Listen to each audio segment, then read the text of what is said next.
It's 6 o'clock and we're going to call the committee of meeting to order. We'll do attendance. Mayor Zabian, Present. Councillor Yanish, Here. Councillor McLean, Here. Councillor Remy, Here. Councillor Whedon, Present. Deputy Mayor Francis, Here. Councillor Bob Morton, Present. Councillor Leary Pinch, Present. Councillor Paul Morton, Present. Councillor John Smith, Present. Councillor Bonnie Smith, Here. Councillor Jim Ivey. Present. Thank you for that.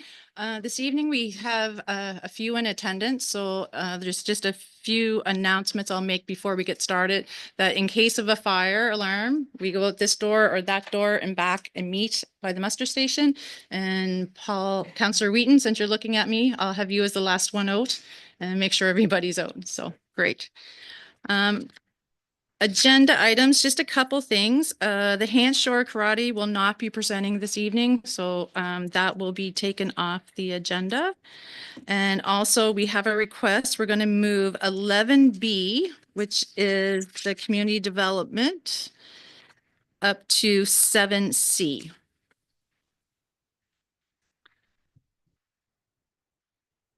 Does anyone have any other movements or questions for the dashboard items?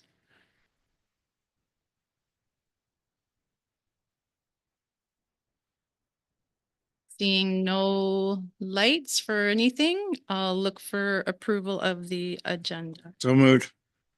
Moved by Councillor Paul Morton, seconded by Councillor Smith.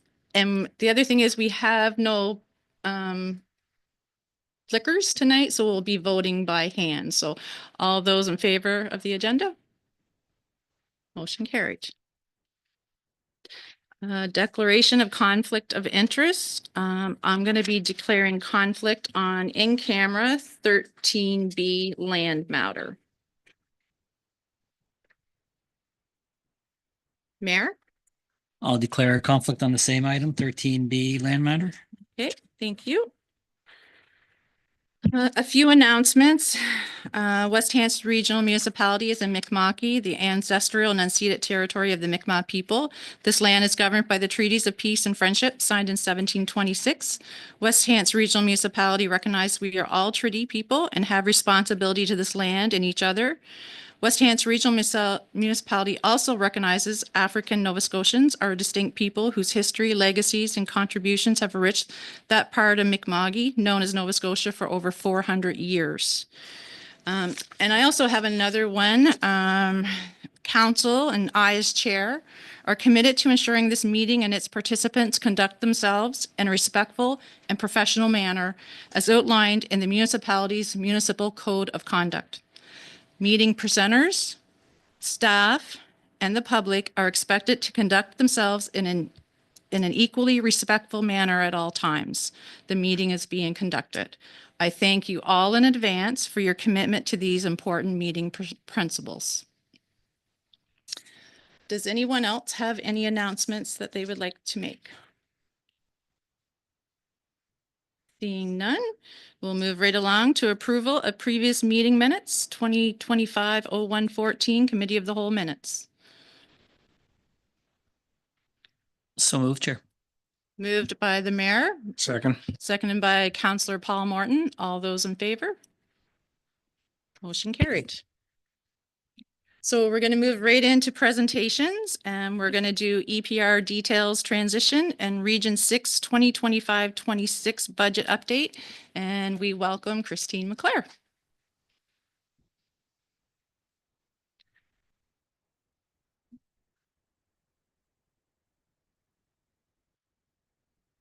Thank you for having me in this evening.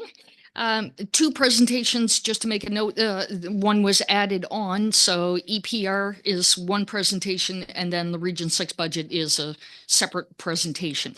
But I will move through these very quickly. You've had the information for a while, so I'll just kind of give you some broad strokes and then open up for questions. So Thank you very much. Christine McClare, Region 6 Coordinator, and here to talk about EPR. It's something that's been a very long time in coming, and it's really very good news. Happy to say that it's money coming to the municipality instead of the municipality having to pay. So if we could go next slide. So what is EPR? Extended Producer Responsibility. And it's a policy approach where the producers of material are responsible for looking after those products to the end of their life and then back into another life. So instead of cradle to grave, cradle to cradle. So creating an entirely circular economy. So many jurisdictions in Canada have been moving towards this framework. Circular materials will be the representative for these producers. So all producers have signed on with this nonprofit group of circular materials to help them meet their obligations in the jurisdiction. Next slide, please. So about them, they're a not-for-profit organization. They support producers in meeting their obligations under the EPR regulations and building efficient and effective recycling systems to advance innovation, increase performance, and deliver improved environmental outcomes. So sounds great. Nova Scotia's EPR. So back in August 2023, the provincial government enacted regulation for extended producer responsibility. And this particular EPR piece is for printed paper and packaging-like products, so which has been shortened to PPP. So EPR for PPP. If you happen to hear that, that's what we're talking about. The regulation outlines the requirements, targets, and timelines. And Circular Materials is operating as the producer responsibility organization. Okay, next slide. So Nova Scotia Provincial Operations Plan. So basically how they're going to go about this. We've been doing this for a very long time. They're kind of new to the game. So they're laying out how collection occurs. So going from residential, from homes, and then it's taken to transfer stations or sometimes consolidation sites before going on to recycling facilities. And then once it's processed at the recycling facility, it then goes on for other use or sold on the market. Okay. So infrastructure and collection systems. So utilizing infrastructure and collection systems. So municipalities, when they asked for this regulation, they made it very clear that we want this new group using what's already been created by municipalities.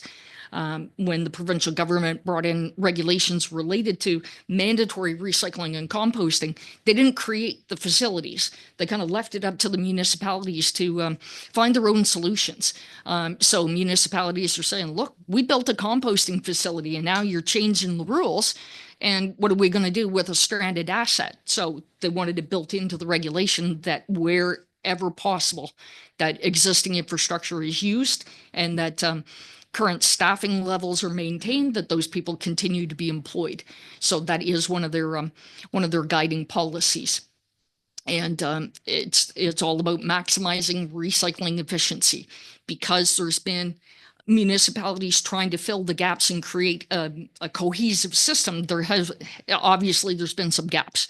So with new folks coming in, they can look at the entire province as one group and hopefully obtain substantial efficiencies.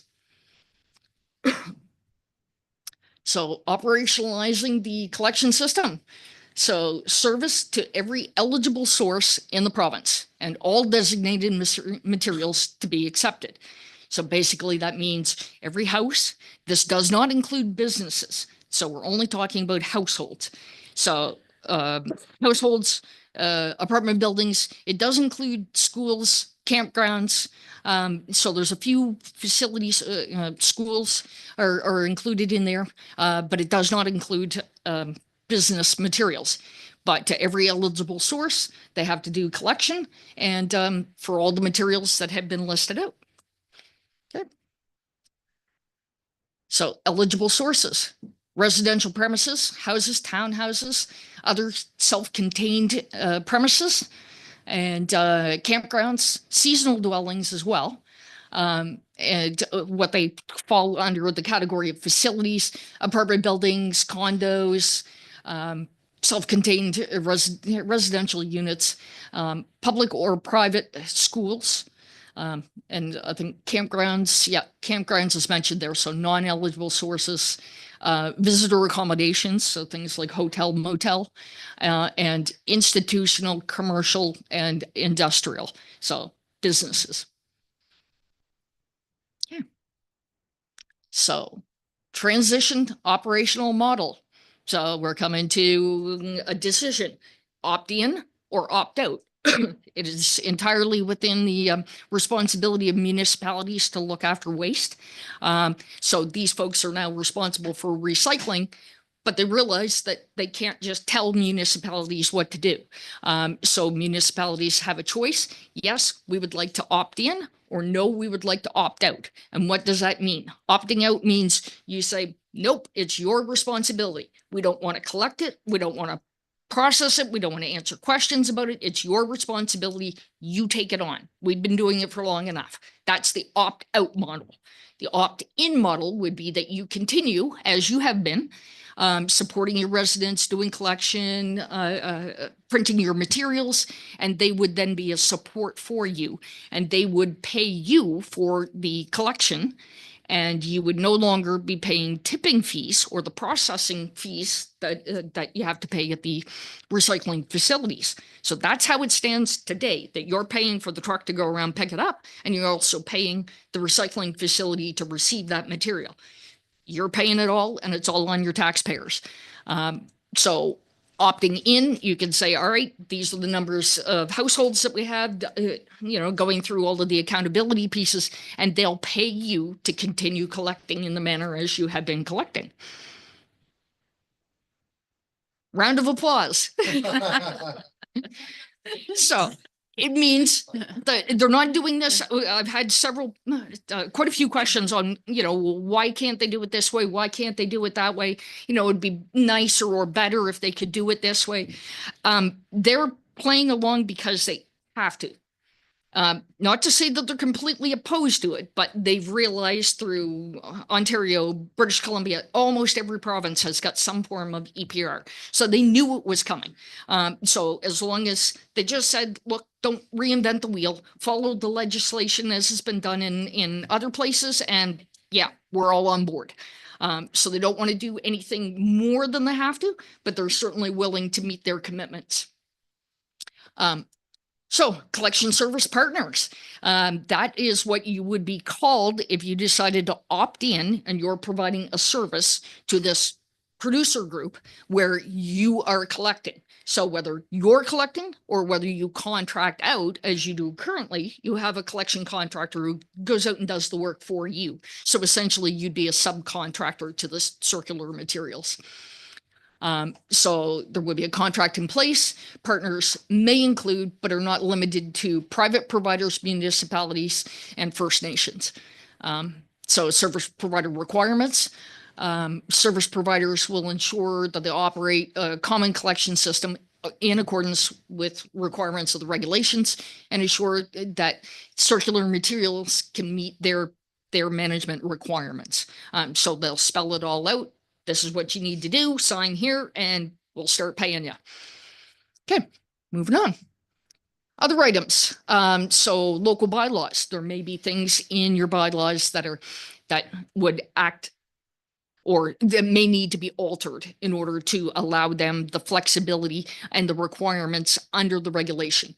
So things like local bylaws should not have restrictions on things like source separation. So exactly what goes in the bags, the frequency of collection, flow control, meaning that you can't take it outside of the municipality or that you have to take it here, or things like that would restrict their ability to meet their requirements.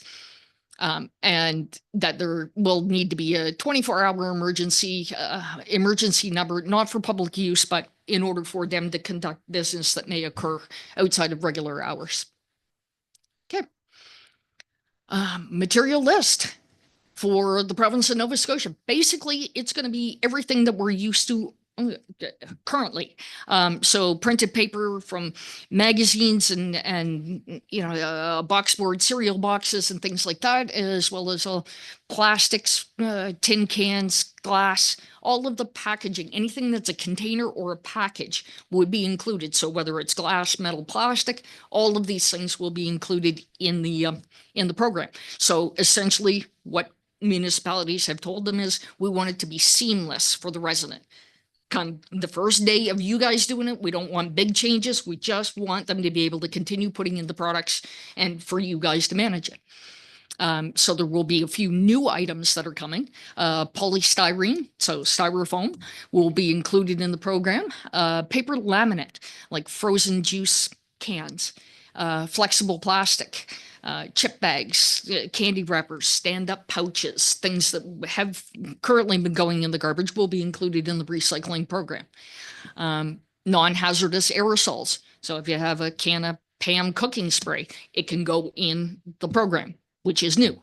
And what will be removed will be books. Hardcover books are not part of their program. Doesn't mean that they're not recyclable. It just means they are not obligated to do it. So it might be something that the municipality may need to decide whether it's something that you want to manage on behalf of your residents, or whether, you know, seeing as nobody is reading anymore, maybe the few books that are left out there, you just, anyway, it'll be a decision for you folks. And in some places they collect textiles, clothing in their blue bag, and pots and pans, but that's not currently part of your program. So not something that you'll have to be concerned with. Okay, next slide, please. So material categories, we've got paper, packaging, and packaging-like products. So paper, obvious. Packaging, any container, bag, anything that's holding something or that is packaging, like protecting. You buy a television, there's packaging between that and the cardboard box. So it would include the cardboard box as well as the internal packaging. And packaging-like products, the best example of that is if you go to the grocery store and you purchase aluminum pie plates, you're going to bake a pie at home. There's really no visible difference. If you bought the pie, ate your pie, bought a cooked pie, and you've got a pie plate to go in, there's no substantial difference whether it was something that you purchased with food in it or not. So a pie plate is a pie plate. It'll be included. So the material categories that they'll be counting and sorting into are paper, rigid plastic, so hard plastic containers, flexible plastic, like things like Ziploc bags, glass containers, and metals like tin cans. Okay.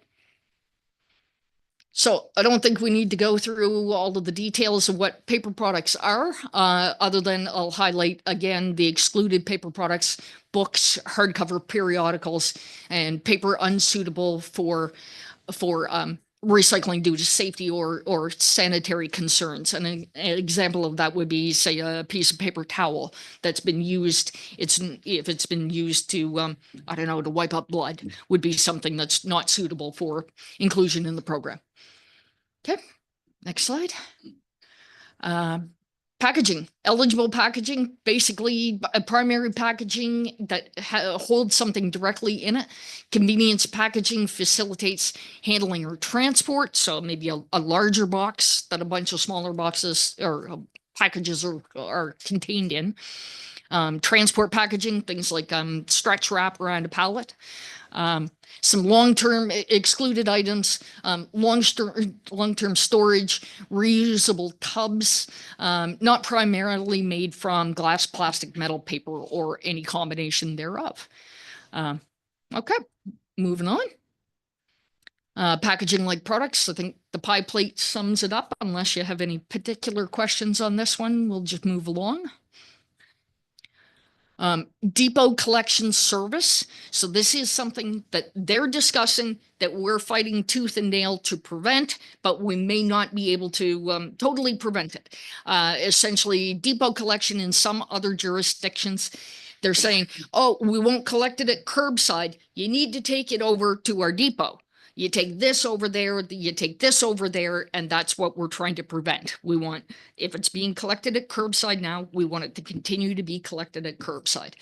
The only areas where we might not win on that battle are new items like styrofoam and the flexible plastics. They're saying it's new, it's difficult to handle, it'll overfill your trucks, et cetera, et cetera. So they might be directing that to a depot. Stay tuned. We're fighting the good fight on it, but we may have to concede on that one. Okay. Yeah. Thank you. So partnering on reducing contamination. Contamination is basically things that don't belong in the blue bag, whether it's something that's not recyclable, you know, throwing something in that you hope is recycling and you just put it in the blue bag and hope somebody else will deal with it. These are things that happen. Or darn, a peanut butter jar is really hard to clean out. Just pitching it in there with all that food still in it, it makes it non-recyclable. So those are things that we call contamination. So with these new folks taking over the handling and the processing, they're saying, we want you to stay vigilant on making sure that you're not picking up just anything that's thrown in the blue bag. So ideally, they want to get down to 4%. And that has concerned municipalities because sometimes contamination is considerably higher. So we've been saying, what happens if? And they're saying, we're not going to start fining you and penalizing you. We're going to work together to find out what the issues are and work together to try and improve, which is essentially what the municipality has been doing all along. So you want your collector leaving behind garbage items if it's clearly a garbage item. But yeah, if people are, you know, maybe need a reminder or a little explanation, then that's what you do to improve the program. So they're going to work together. So it alleviates a lot of the concerns. Okay. Promotion and education. So they will be doing promotion and education. If you are a community that decides to opt out and you're not going to have anything to do with this, it'll entirely be up to them. So they'll have websites, they'll have waste apps, they'll be going out to communities, they'll be doing all of the promotion and education. We've been doing this for a very long time. So we kind of know what we need to be doing. So they will provide us additional resources. So as long as we're supporting them, they'll be supporting us by providing us things that maybe we can't afford. If it comes down to things like television ads, you know, that might be way beyond your budget. It might well be within their budget. So those might be new resources that we can tap into. And you'll already be continuing to do your promotion and education because you're still responsible for your garbage and your composting. So you'll still have to be putting out materials and supporting that. So along with it, you'll continue to do the promotion and education along with them. And for that, they'll provide a small stipend, realizing that if you're doing it, there's going to be some costs associated with that. So yay, more money. Okay. Next slide. So their approach will be input and collaboration from municipalities and First Nations. So they're going to work with us when developing their materials, and where Circular Materials manages the local recycling, it'll be led by them. Okay, next slide. So recycling app. Currently, we have a recycling app that you can download. You can find out what your collection calendar, your collection schedule is. You can ask about what goes where does this item belong. You can get reminders on your collection schedule. So the day before you can get a reminder that, hey, tomorrow is garbage day. So those who already have an app, and if you're opting in, you will continue with that app, the app that you have, because you're supporting your garbage and composting, and they will try and integrate their recycling. They will also have their own app for those who have completely opted out. So they're going to try and meld the information from their app into our apps to make sure that everything is promoted and working in unison. Okay. So financial offers. We're on a timeline. They're on a timeline. We have a deadline. I failed to mention that all of this starts December 1st this year. 2025. We've been working since 2023, developing and working in the background, and all of this will come live December 1st. So with that, they're trying to get contracts in place and trying to move this forward for the entire province at the same time. So we're coming to a deadline where end of the week, February 14th, they will be obligated to make offers to municipalities whereby once receiving their offer, what are they going to pay us to collect? You can then make a decision financially based on whether you want to opt in and status quo and have them pay you, or whether you opt out and they take over the entire system. So finally, we're going to find out what they're paying. So compensation, they'll be paying for cost per stop. And we kind of have an issue with the word stop, because to us, that makes us think where the truck is stopping. I'm not sure why they use that word, why they couldn't just use dwelling unit or something that was a little more clear to us, but that's how they will be paying, is by dwelling unit. So by household. If it's a single family dwelling, a duplex, an apartment building with 10 units in it, they will be paying for the 10 units, the 2 units, the 1 unit. They'll be paying for every single dwelling unit. So we will provide them that information. And once we've given the accountability piece to make sure that our numbers are good, then stops will not reflect collection points. So the funding that they're offering is not getting into whether the truck stops once at a 10-unit apartment building and that, oh, well, we're only going to pay you for stopping once. That's just kind of a logistical, physically how they go about the collection. They will be paying for the number of units within that building or on that private road, which was another big concern. We've got a lot of houses on private roads. And if they were only going to pay for one and there's 100 houses in there, yeah, that could be a sticking point. So multiple family dwellings, so apartment buildings, right from the get, they're going to be doing what the municipalities are currently doing. So many municipalities have, we collect apartment buildings up to and including 6 units. So if 6 units is, if that's what's in your bylaw, they will compensate based on that. Apartment buildings of all sizes are included. They're not going to try and tackle it right in the beginning. They're going to be working towards that as the programs come on board. So the main thing will be status quo, maintain what municipalities have been doing, and then we'll start working towards the larger apartment units or apartment buildings. Okay. Annual adjustments, yeah, there'll be the ability for an adjustment for cost of living annually. It considers energy pricing. They won't be offering a separate adjustment for fuel prices. They're feeling that it'll be captured in the CPI increase. Okay. So next steps. So we've already gone through quite a few of these very recently. So moving right along, we've had the opportunity for them to show us draft contracts and give feedback and ask questions about that. So the next thing is for them to show us the money. And then municipalities will, in written form, let them know, are you in or are you out?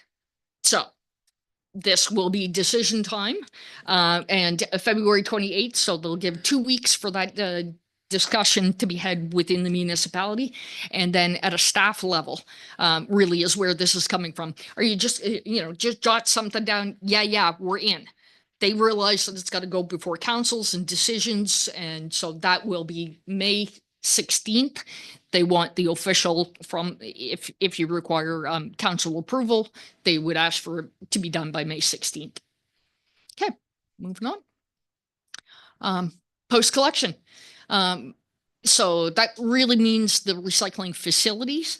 So these folks will be taking over all of the recycling processing, the sorting of it, the selling of it, the finding new homes for it, and and it'll be all their responsibility. So they will be contracting with the the current recycling facilities that are out there.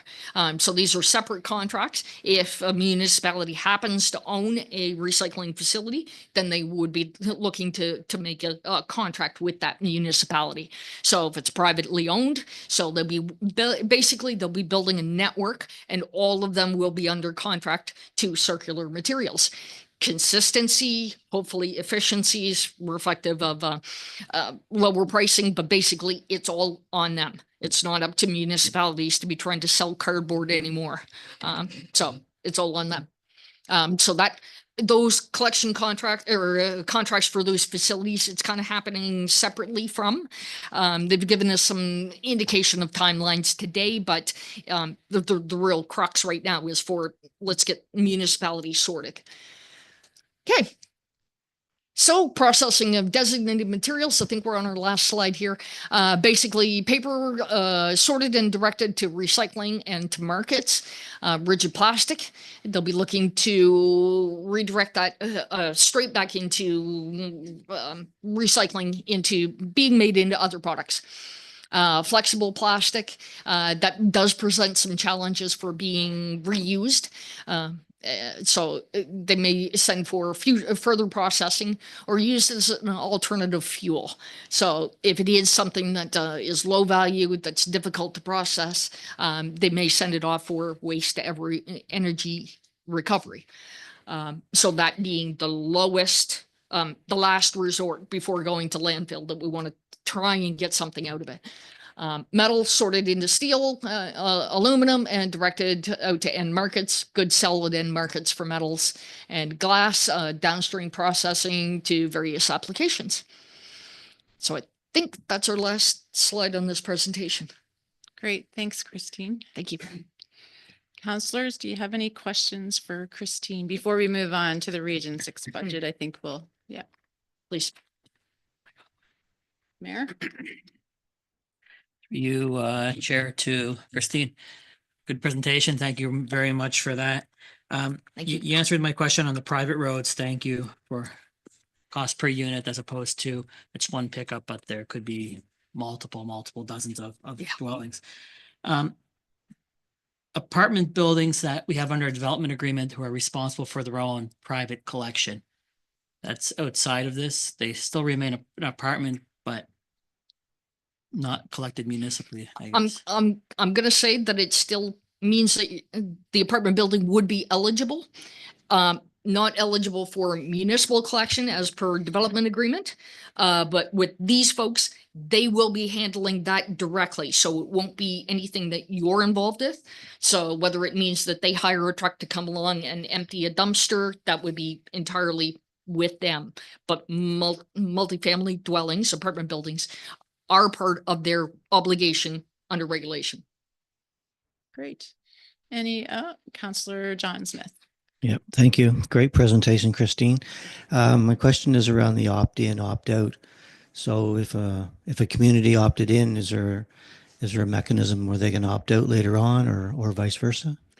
Opting out is not really a problem. Opting in would be, if you've decided, yeah, we want you guys to do it, and then 2 years later you change and you want to claw it back from them, that would be more difficult. I don't want to say it's impossible, but basically if you want to continue on right now, I think it would be an easier transition to say, no, it's too much administrative burden or whatever other issues that you ultimately, they're responsible. So if you refuse to do it, they have to. Does that answer your question? It does, thanks. Great. Now, Counselor Yanish. Yeah, thank you, Chair. Christine, does this have the potential to change the sorting requirements for residents? And then what happens with existing collection contracts? Okay. So on the A part, the sorting requirements, it should not make any change to anything that you're doing. We have communicated that to them, that we don't want to disrupt everything. And how we've been sorting is already kind of their standard, paper in one, everything else in the other.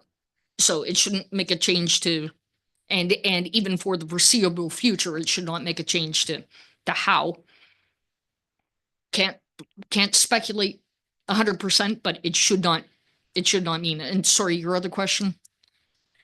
Yeah, how it might affect existing collection contracts. Oh, yes. So it certainly could be a challenge depending on your current collection if you suddenly opted out. But collection contracts do have clauses within them where you can get out. And the recyclers have known that this is coming, as well as the collectors. They're fully aware of it. So whether you pay them or whether Circular Materials pays them, they know that the work is still there. So it should make it easier for them to cooperate in making changes. Thank you. Great, thank you. So seeing no more questions, Christine, I think we'll move right along for the Region 6 budget update. And I do believe there's a motion, council, for this one as well, so. So sorry, I did just want to, one more thing on EPR is that how much money we're talking about. So currently your tipping fees, all of your tipping fees will go away.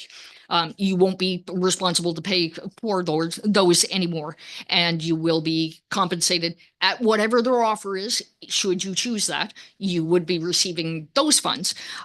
So the dollar value, I want to give you a loose dollar value so you can kind of get your heads around it, that it's approximately $500,000. So it really is good news that the producers are finally having to pay for this. So it's a pretty good chunk of change. So thank you. Okay, right into budget. So Region 6, there are some new counselors. So just very briefly to touch on Region 6. So Region 6 is a committee of council for 12 municipalities, including West Hants, and then municipalities all along the South Shore from Chester all the way around to the Yarmouth County line. So our last one is municipality of Barrington. So 12 units all within there. And why this particular region? It was brought about by regulation of the province that everybody will be in a region. They created 7 regions, and we are Region 6. We didn't come up with a more inventive name. Some other folks have come up with Valley Waste, Waste Check, et cetera, et cetera. We're just plain old Region 6. Okay, so outlined is where Region 6 falls. So including all the towns and municipal districts within that. Okay. So the present or the presentation that's been provided to you is our budget report. So again, I'll go through it quite quickly. You've had the information. So just really on the sources, where the funding comes from, everything that flows through on this budget. Okay, next slide. Oh, sorry, that was a summary of the facilities within our region. So we've got a lot of facilities. We've got 3 landfills. There's only 7 in the province. 3 of them happen to be within Region 6. So it means that, there are a lot of things that affect our region differently than other regions do. Composting facility, recycling facility, transfer station, construction and demolition, landfill. Yeah, so we've got a lot going on in Region 6. Okay. So administration, so basically we distribute funds, we're doing education, we're the liaison between municipal units and the province. So we're working with all of the various groups, whether it be provincial or arm's length as Divert Nova Scotia. So to do the administration for these programs, but to be able to be a solid waste expertise for the municipalities and helping to navigate solid waste on a provincial level. Okay, so education, yeah. Basically anywhere, anytime, talking about garbage, we want to be there. We have a regional educator and Angela, not only garbage, all and sundry that falls under waste. So Angela's in schools, businesses, community colleges, at the local Tim Hortons, going wherever, and community events, seniors expos, anywhere where we can talk to people and answer their questions and provide them information, we want to be there. We have a good, really good presence online. We have our Waste app, so any place where we can try and answer questions or provide background, to answer that darn question. Well, doesn't it all just go in a hole in the ground? We're good for a half hour on that. Okay, so next slide, please. So finances. So we have contracts with Divert Nova Scotia to provide services. So that's for a coordinator, myself. So there's partial funding for my position. Just sliding down, we've got a educator fund. So there's certain deliverables that we need to do, and for that, they will provide us some funding. So sliding down, we'll just go through these quite quickly. So municipal approved programs. So this is some funding for municipalities that directly affects diversion. So if it means you want to do a program and need some funding to keep something from going to landfill, that's what these funds are for. So basically, it's just helping to offset your costs. Diversion credits, that's our big one. So this is where funding is provided through the province. Divert Nova Scotia distributes diversion credits. So essentially that means for every ton that you keep from going to landfill, there is a small financial reward for that. It's to offset some of your costs, because anything other than landfill is always going to be more expensive. It's going to cost more to send something, a ton of material, to a composting facility or a recycling facility. So this is just a small offset for that. Comes in about $14 a ton. So the more you divert, the more money you get. Okay. Moving on, next one here, we've got dairy credits. I want to touch on that one. That one will be coming to an end with our new EPR, but this has been a voluntary. So the dairy producers have been paying for the packaging of fluid milk. So all milk containers, they've been paying for it willingly, because they knew that eventually this EPR is going to come down. So they wanted to get on with a voluntary a program that they could live with now, instead of who knows what it's going to be like. So essentially, we've been reporting what it costs to educate, how many tons of their material. So providing them all the accountability piece and what it costs us. Then they did an average for the province, came up with a per ton cost of what it costs municipalities to manage their material, and they've been paying it. So they've been paying that directly to municipalities. They will fall under this new EPR program. So you won't have to pay for your milk packaging, nor for things like yogurt, which has not been paid. All of the other, they'll still be paying. They'll just be paying through this new system and going through this circular materials, as I described. But for now, we still have it. Yep. Next slide. Thank you. Enforcement fund, again, coming through Divert Nova Scotia. They provide some funding for enforcement. So that's to be able to have people going out there inspecting bags, trying to make sure that everything's going where it needs to be going. So that's provided directly to municipal units. Okay. Intermunicipal fund is a reserve that Region 6 holds on behalf of the 12 units within Region 6.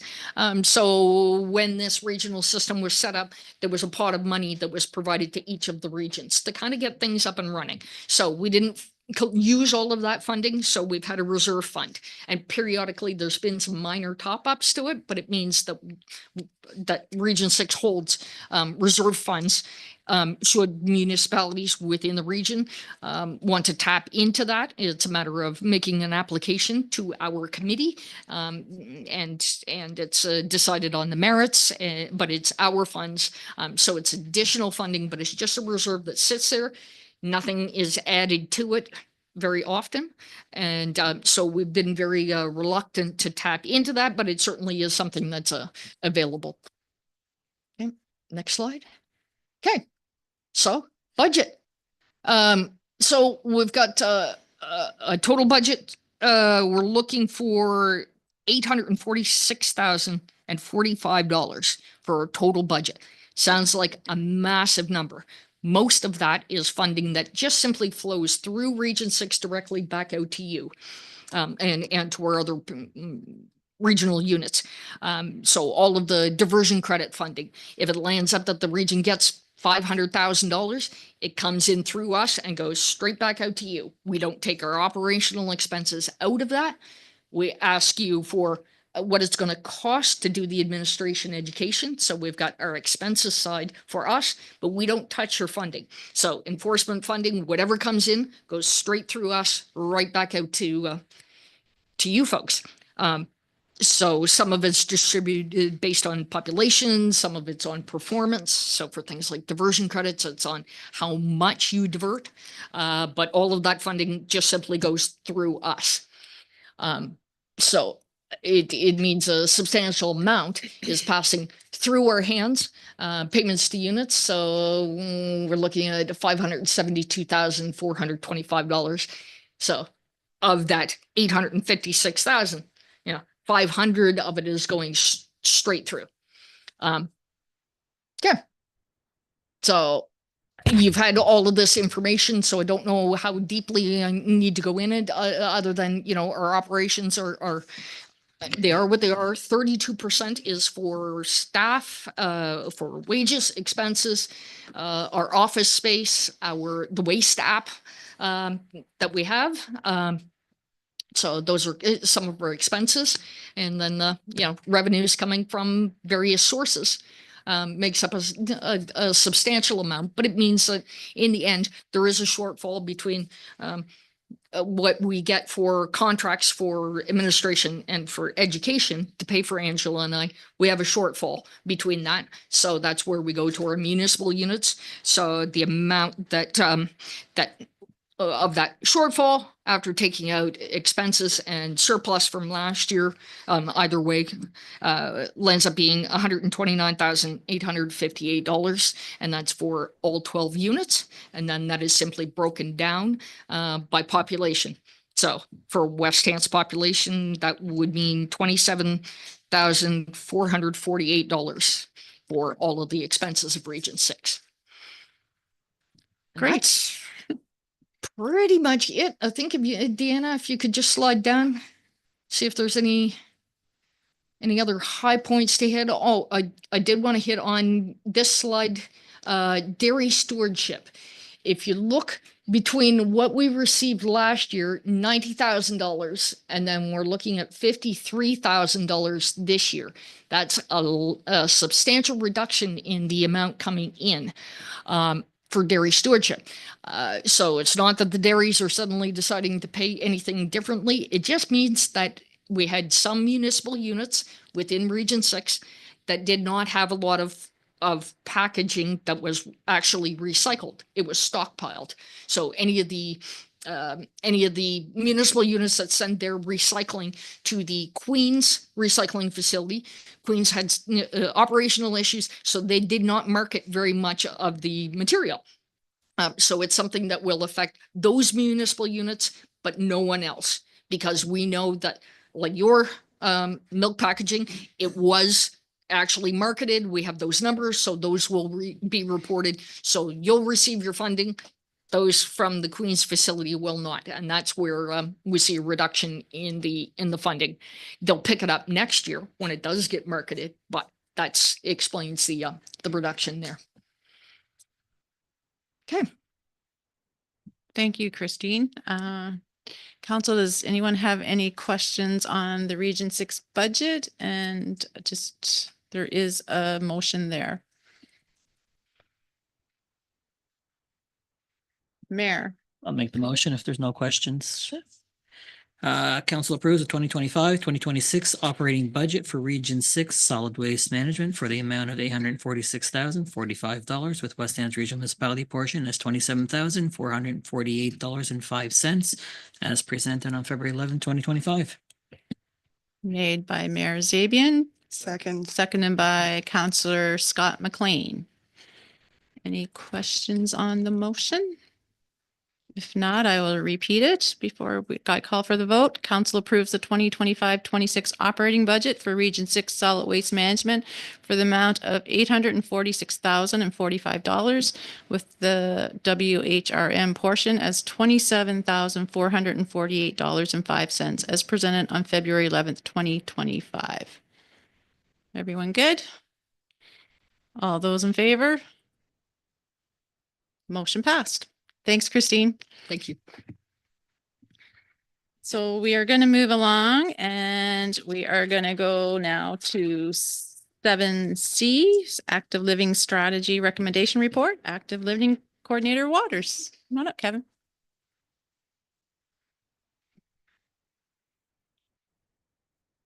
Hello, everyone. It's okay. I'll just jump right in. So for everyone who doesn't know me, I'm Kevin Waters. I'm the Active Living Coordinator with the Community Development Department. I also share a role with the province, the MPAL, the Municipal Physical Activity Lead.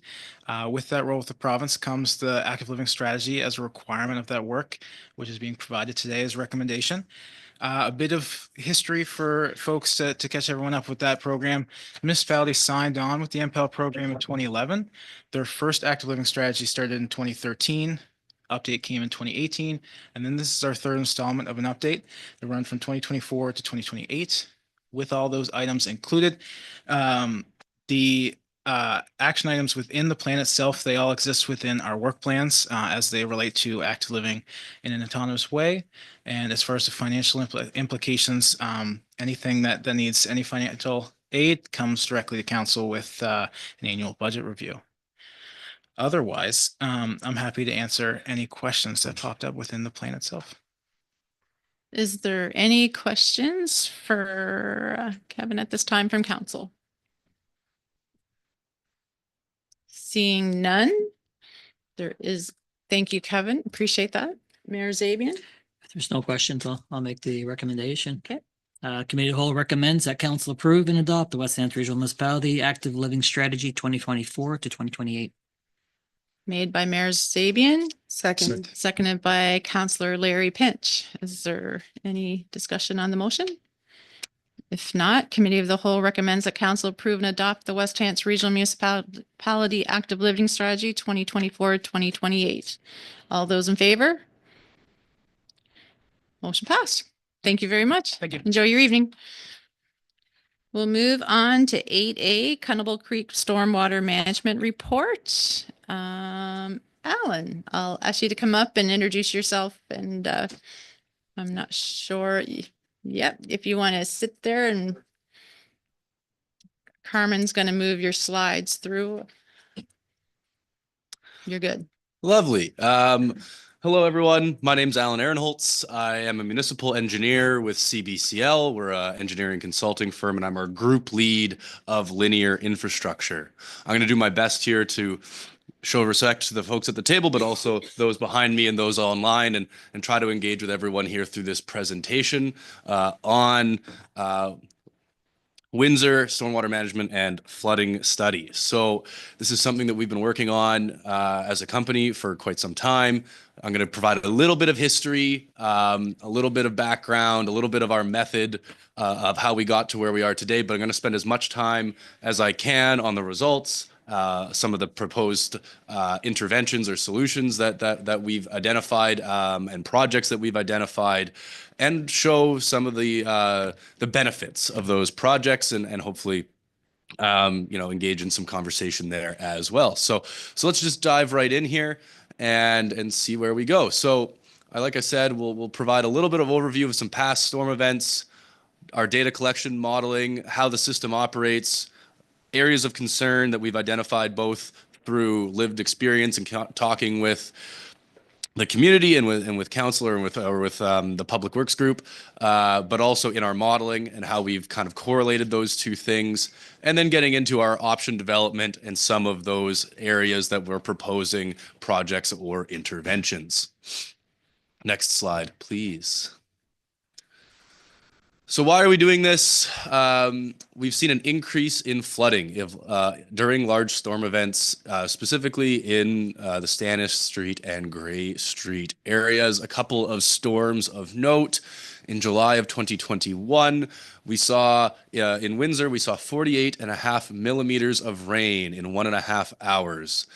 So not a very long storm, but a very intense storm. And so in that 1 and 2 year event, that was actually classified or equal to the rainfall in a 1 in 100 year storm. So the type of storm you would see theoretically only once every 100 years, even though it didn't last as long as that storm might be anticipated to. In July of 2023, we saw 208 millimeters of rain over a 24-hour period. So maybe not reaching the same intensity as that July 2021 storm, but over a 24-hour period, it did classify as a 1 in 100 year storm event. So some very significant flooding. And on the right, what we're seeing there is the first of what I'll be sharing are called flood maps. And what we're looking for there, and there are going to be some sort of legends as we go through, but lighter blue is sort of very shallow amounts of water, maybe 1 inch or 2 inches. Darker blue is getting deeper and deeper. And if we see red, red is going to be, I believe, over 1 meter or to 1.2 meters, which is about 4 feet. So on this particular map, this is just to sort of introduce it. No red here, but just keep that in mind. Lighter blue, shallow, potentially just 1 inch or flowing water, 2 inches flowing water. Whereas the darker reds or the darker blues and reds are much, much more significant. Next slide, please. Here are just some images that were shared of some of those July events. Stannis Street area, Gray Street area. As municipal engineers, not what we want to see. As maybe members of the community, not what we want to see. We want to see our stormwater heading to natural water bodies. We want it to see it headed to streams, brooks. We want it to be not flooding our communities. So please, next slide. This is why we're here. This is what we're looking for solutions to. So we started this process with some data collection and developing models. And next slide, we'll just dive right into it. Whenever you're building these things, there's sort of 3 steps in that process. We start by reviewing existing drawings, GIS data, geospatial information system data, and performing gap analyses of where do we need more information? Where do we need better information? And then you go out into the field and you actually survey it and collect it. You find those spots and you get better data.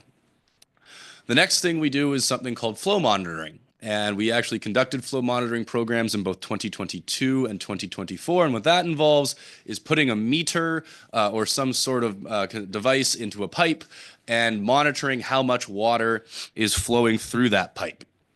And so when you partner that up, if you know how much water fell in a storm and then how much water was flowing through a pipe, we actually use that to calibrate our models and make sure that our models are accurately reflecting the existing conditions of the system during design storm events. And so April 12th, 2024, actually my mom's birthday, for all those out there who are keeping track, is the design storm we used for our calibration purposes. Once we do all that, then we actually get into the modeling. We build things called 1D models, which are of just pipes, and 2D models, which actually involve overland flow. And overland flow is when water is on the streets, is on the ground, outside of our pipes, which isn't necessarily always a bad thing. Sometimes we will use those pathways, those street systems, curbs and gutters to convey water where we want it to go. Because of the topography, because of how the town of Windsor is set up and the low spots that you have in the town, we need to go with a 2D model. We need to understand how water is flowing over land, where it is going, and where we have to deal with it. And so we developed over 100 different models with 12 primary scenarios, most of which we'll be discussing in just a little bit. Next slide, please. So how the system operates, continue on to the next slide here. We have stormwater systems. We have what we call the minor system, which is our pipes. Pipes are generally designed for a 1 in 5 year storm. So in a 1 in 5 year event, you would expect all the water to stay within the piped system. And like I said earlier, our major system is overland. These are using curbs and gutters or other overland flow pathways to make sure the stormwater gets to a receiving body of water. So we did in anything over a 1 in 5 year, you might expect some water flowing in the streets, in the curbs and gutters, but you would expect it or hope that it would get to a receiving body of water. That's something that we're going to explore more as we go through the scenarios. The combined sewer system here, there are parts of the town of Windsor system that are combined. These don't just host stormwater, but they also convey sanitary sewer. So when a combined sewer overflows, that water can contain waste, and that can be a sanitation issue. On the map here, we have the red clouded area. That's going to be an area we're looking at. I'm referring to it as Albert Street and Gray Street subcatchment. The purple is what we're going to refer to as the Stannis Street subcatchment. And that's just how the topography and the pipes work together to convey water into specific areas of town. Next slide, please. This is going to go into a little bit more detail of that. On the left, you can see less about the pipes, but you can see those red areas similar to our flooding map that I was talking about earlier. Red areas are high. Those are hills or crests. Blue areas are low. Those are areas that are potentially troughs or collecting water. And so you can kind of see some of those white arrows and how the water is flowing through pipes and overland to different areas of the town. On the right-hand side, we have this sort of area that is marked out by the 6-meter elevation contour, and that light blue area within there is all the areas of the town that are below that 6-meter elevation. The map on the bottom, or that sort of blue line on the bottom, again, the red is that 6-meter elevation spot, and the old railway drainage barrier is high. So that's one of the areas, or that's one of the natural features that is preventing water from naturally escaping to a receiving body of water. So something that we have to contend with. Next slide, please. Areas of concern. So I don't think any of this is going to be too new, and we'll just keep going to the next slide. Thank you very much. July 27th of 2023, the year is not stated there. We have rainfall data from local rain gauges, and when we put that event, that specific rainfall into our models, we got certain flooding areas. Is a little bit challenging to see on the screen, but on the left you have sort of the curling club with some dark blue, and in the middle you sort of have the park there with some darker blues and some flooding. On the right is our 1 in 5 year event. So a 1 in 5 year event is a design storm that we use quite commonly to model stormwater flows. And when we ran our 1 in 5 year event in the same existing condition scenario, we saw very similar flooding areas. So we felt some level of confidence as we move into calibration that we're getting effective results and effective modeling of the existing system. So that was really nice to see. Next slide, please. A little bit of more of a zoom in on some areas in downtown. Again, you're seeing the dark blues right by the curling club, and you're seeing dark blues in the park area, which is maybe some of those photos we were seeing earlier, some similar results. The pipe that we're highlighting here is the Cunnable Creek pipe. It is currently undersized for the 1 in 5 year event, and is, if you look at the profile on the left-hand side of the screen, it's not a very flat or consistent pipe grade. In fact, some areas are now back graded for whatever reason, could have some settlement over time there, and that's contributing to these trouble areas. Please continue. So preferred options, what are we going to do? Let's get into it. We're looking at Stannis Street. We're looking at those two big areas of flooding.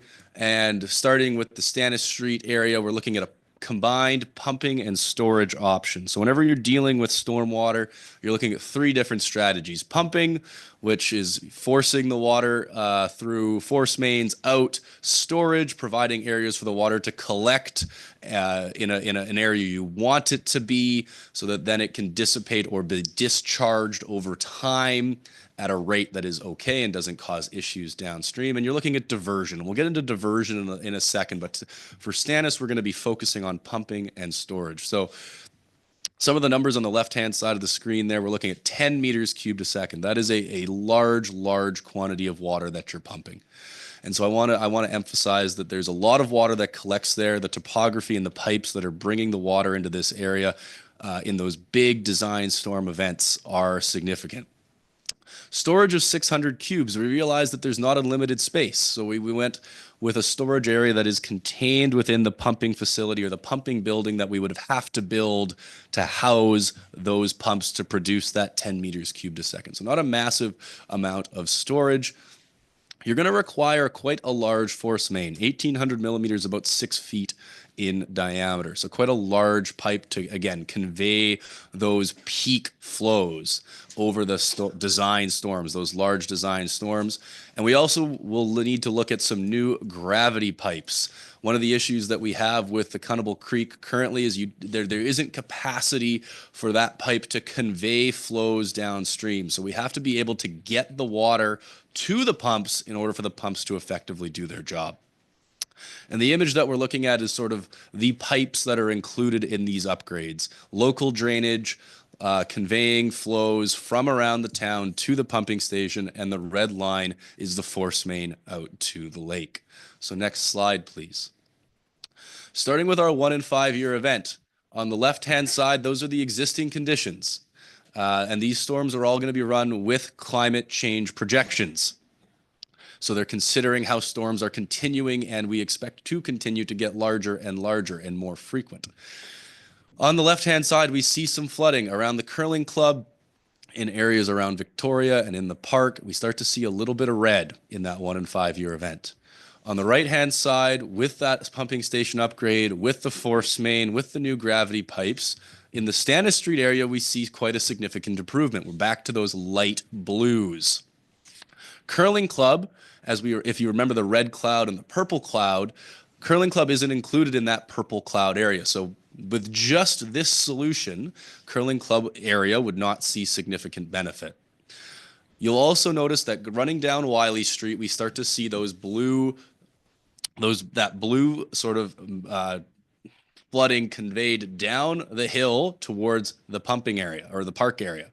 So we're not actually seeing water start to overflow in our pipes. We're seeing other areas of town contribute by their natural topography to that park. And so that led us to look, okay, we might need more than one solution here. This isn't a one size fits all solution. It's quite a complicated system. Please, the next slide, thank you. Now looking at our 1 and 10, again on the left, those existing conditions, we're seeing more and more flooding, darker blues, some more reds. With the pumping on the right-hand side, we're starting to see more lighter blues, especially in that park area. And then the next slide is our 1 in 100 year event. Again, on the left, a lot of dark blue, some more reds popping up. On the right-hand side, we're seeing lighter blues, some medium blues. But what our modeling software allows us to do is identify where that water is coming from.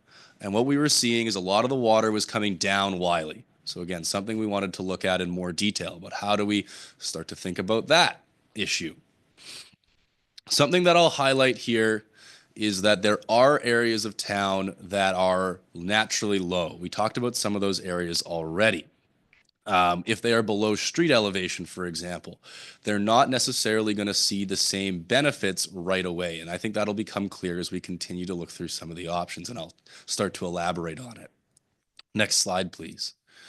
So in this option, we were talking about how that stormwater was coming down Wiley Street to the park. This is looking at Albert Street. Instead of looking at pumping or storage, this is mostly looking at diversion. And I know I say storage here. There's a little bit of storage involved, about 1,000 cubes. That being said, the point of this option is actually to try to get water away from Stannis Street, to get water away from the Cunnable Creek pipe. So it's not so much about storage or not so much about the storage, even though there is some involved, but it's more about getting water around that trouble area and conveyed to natural bodies of water with new larger pipes. And again, we're looking at 1,800 millimeter, 6 feet in diameter gravity pipes. So still very large infrastructure. Next slide, please. Starting with our 1 and 5 year event, that'll look very similar because it's those existing conditions. We're seeing those dark blues and a few reds pop up. When we introduce these larger pipes and this little bit of storage and we divert water away, We still see some buildup in the Stannis Street area, but the Curling Club area, which was included in that red cloud earlier, is looking much, much better. Now, you'll also see that that sort of stream of light blue going down Wiley has been eliminated. And part of this diversion is regrading the areas around Albert and Wiley intersection to divert water down Albert Street. And so that diversion, that physical change of the topography at that intersection prevents that water from going down the street or into the park, which is seeing a little bit of benefit at Stannis. Not the same amount as the pumping, but just a little bit. Next slide, please. So here, again, that 1 in 10, now you can really see that sort of blue stream going down Wiley and Albert in that existing condition. But with the diversion, with the larger pipe, with a little bit of storage, we're starting to see that stream disappear. The water is diverted and conveyed around, and we still see that benefit at the Curling Club, but we do see those darker blues still at Stannis. So you can kind of understand or start to see the red area and the purple area acting a little bit independently. Next slide, please. And this is that 1 in 100. So again, lots of reds on the left, dark blues. We're starting to see a little bit of that stream come back on the right-hand side of the screen here. And again, in a 1 in 100, we would expect the pipes to be full and some water to be conveyed overland and down the street. The key here is that we've cut it off at the Albert and Wiley intersection. We've been able to divert it down Albert Street, and you actually don't see that water, that stream continuing down into the park. So that was a big key. We really were looking for what sort of solution we could provide that would prevent these two areas from interacting. Now, the Curling Club, you do start to see some flooding build up there. And beside the Curling Club especially, there are still low areas there. If we were to bring back the slide with that 6-meter contour line, that parking lot is actually a little lower than the street. And so while we didn't address it specifically with this sort of large scale solution, there might be more specific interventions you could apply that would help drain those areas. But again, that's one of those low areas where if water falls on it, it doesn't naturally drain. And so there would have to be additional drainage interventions there. Next slide, please. So we talked about the two separately. What does it look like when they are integrated together? Next slide, let's take a look. That 1 in 5 year storm is going to look really similar. We see the dark blues. We see a little bit of the reds. On the right-hand side, this is with both the Albert Street diversion and the Stannis Street pumping and storage. And you start to see a lot of those dark blues go away, and it's just left with some light blues. Again, you're seeing some light blues build up in the park. The park is lower than the street. So tough to capture at this scale of model exactly how we're going to drain that sort of low area. That doesn't mean that if you look at the drainage at a detailed design phase at a finer level of detail that you wouldn't be able to drain that water. But those low areas are always going to be challenges to drain in sort of local property level senses. Next slide, please. Going to that 1 in 10, again, we see the stream of blues going down Wiley Street towards the park. We see the dark blues building up in those areas. On the right-hand side, we see a significant decrease in those flooding levels. And then moving on to our 1 in 100, same sort of thing. The reds disappear. We're left with a lot of lighter blues. You'll see that sort of light blue stream coming down Wiley, but it's getting cut off. It's running down the street, getting cut off and sent around Albert Street. So those are the two big projects or big interventions that you could use to start to see some improvements in these areas. Next slide, please.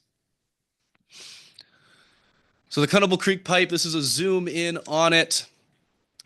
There's a bunch of lines here. I'm not going to go through every single, the red, the yellow, the purple, the green. Those are all existing conditions, different design storms, different scenarios. All of those are above the ground elevation, what we call surcharging or flooding. In a fully separated scenario, because right now that Cunnable Creek is a combined pipe. It sees sanitary flows and it sees stormwater flows. When you fully separate the system, and you are able to take all of the stormwater out of the Cunnable Creek pipe, and it's only sanitary flows remaining, you get to that light blue line. And that light blue line is contained within the pipe. So that's what we want to see. It is sized for sanitary, or what we would call dry weather flows, flows that are always going to be there. But once you take the stormwater out, it is potentially appropriately sized here. It's those stormwater flows that are causing the issues. Next slide, please. So what is the sort of full plan look like? How do you get to that full sewer separation? We were dividing this up into 10 phases approximately, potentially some sub phases in there that would have to be identified based off how much you could build in a single construction season, a single summer or spring, summer, fall. And that's kind of what that map on the right is showing about in broad strokes, the areas that you identify and try to provide changes to at each time. Some of those areas, and I'll go to the bottom left, the orange area there, right now is mostly overland. It's separated sanitary flows already. You may decide, based off your priorities, that you don't need to add in stormwater pipes. That area isn't experiencing issues. We didn't talk about it in the presentation. So you might not want to add those pipes. It might not be necessary right now. You might not be experiencing issues there. But we still looked at it, and we provided what we would consider sort of a full sewer separation for all the areas of town there. Next slide, please. So talking about implementation, what does that look like? We would need to confirm, there would need to be direction on which areas will be constructed first. We saw the two big interventions at Albert Street and Stannis Street. Those aren't single year projects. Big pumping stations, big pipes being installed in the ground, those are multi-year efforts. And so there's still work to be done in how does that get phased and how does that get built over time, and what are the sort of temporary measures that have to be in place while those interventions or those projects are ongoing. The Cannibal Creek will still be at capacity, as I said, until more of the existing system is separated. So it's a key there to get the stormwater out of that pipe. And backflow preventers in that scenario would still be needed as a temporary measure. Not to say that those will solve the problems. Backflow preventers can't be put in place without some consideration for how they operate and the impacts of installing them. But the key takeaway there is, one, the full separation is installed, the sanitary flows are contained within the pipe. Next slide, please. This is the one we're getting into, sort of the phasing and, again, the scope and breadth of this project. I talked about those 10 areas earlier and some of the sub areas within them. We're talking about 10.5 kilometers of pipe.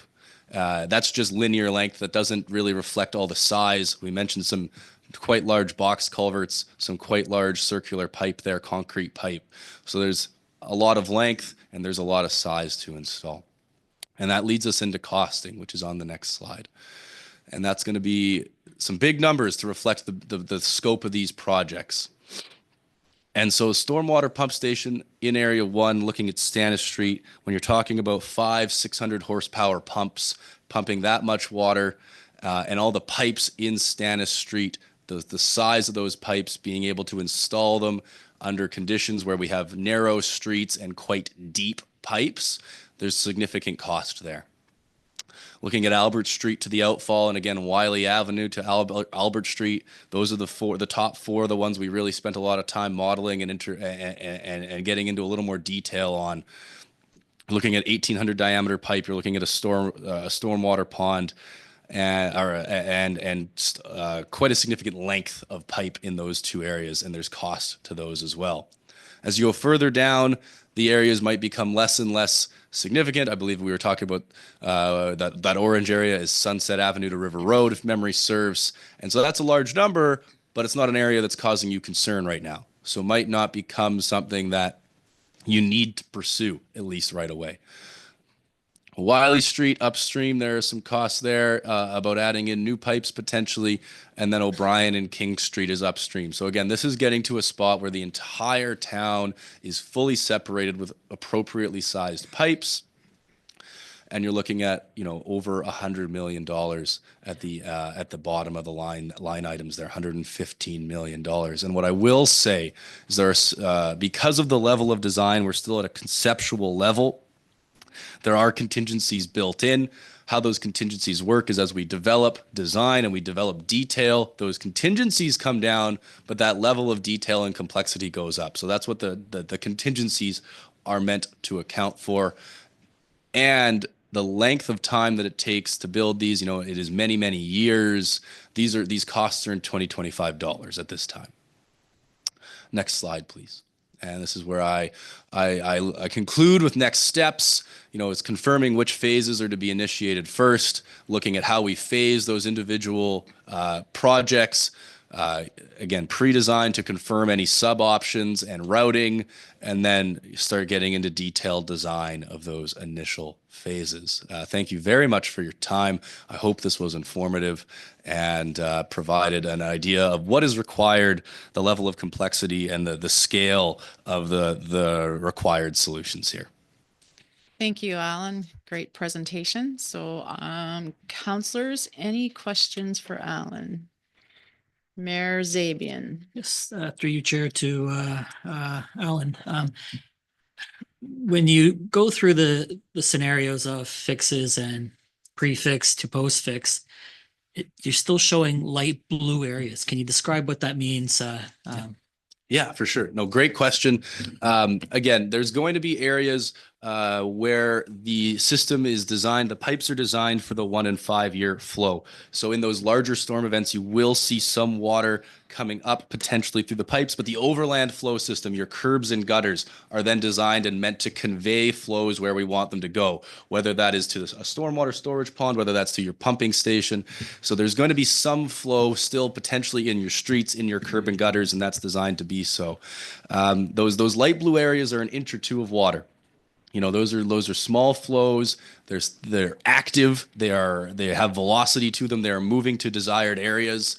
And in some certain circumstances, you might have properties or areas that are still low. The curling club parking lot was one that I mentioned, and or the park is another one. When rain falls on it, it is a low area. The rain doesn't have anywhere to go, and so you're really looking at localized drainage solutions in those specific areas to ensure that water is draining effectively. So those light blue areas are either, you know, they're expected. They're not unexpected. They're an inch or two of water, and they're temporary. They will drain or they will dissipate as the storm itself dissipates. Hopefully that answers your question.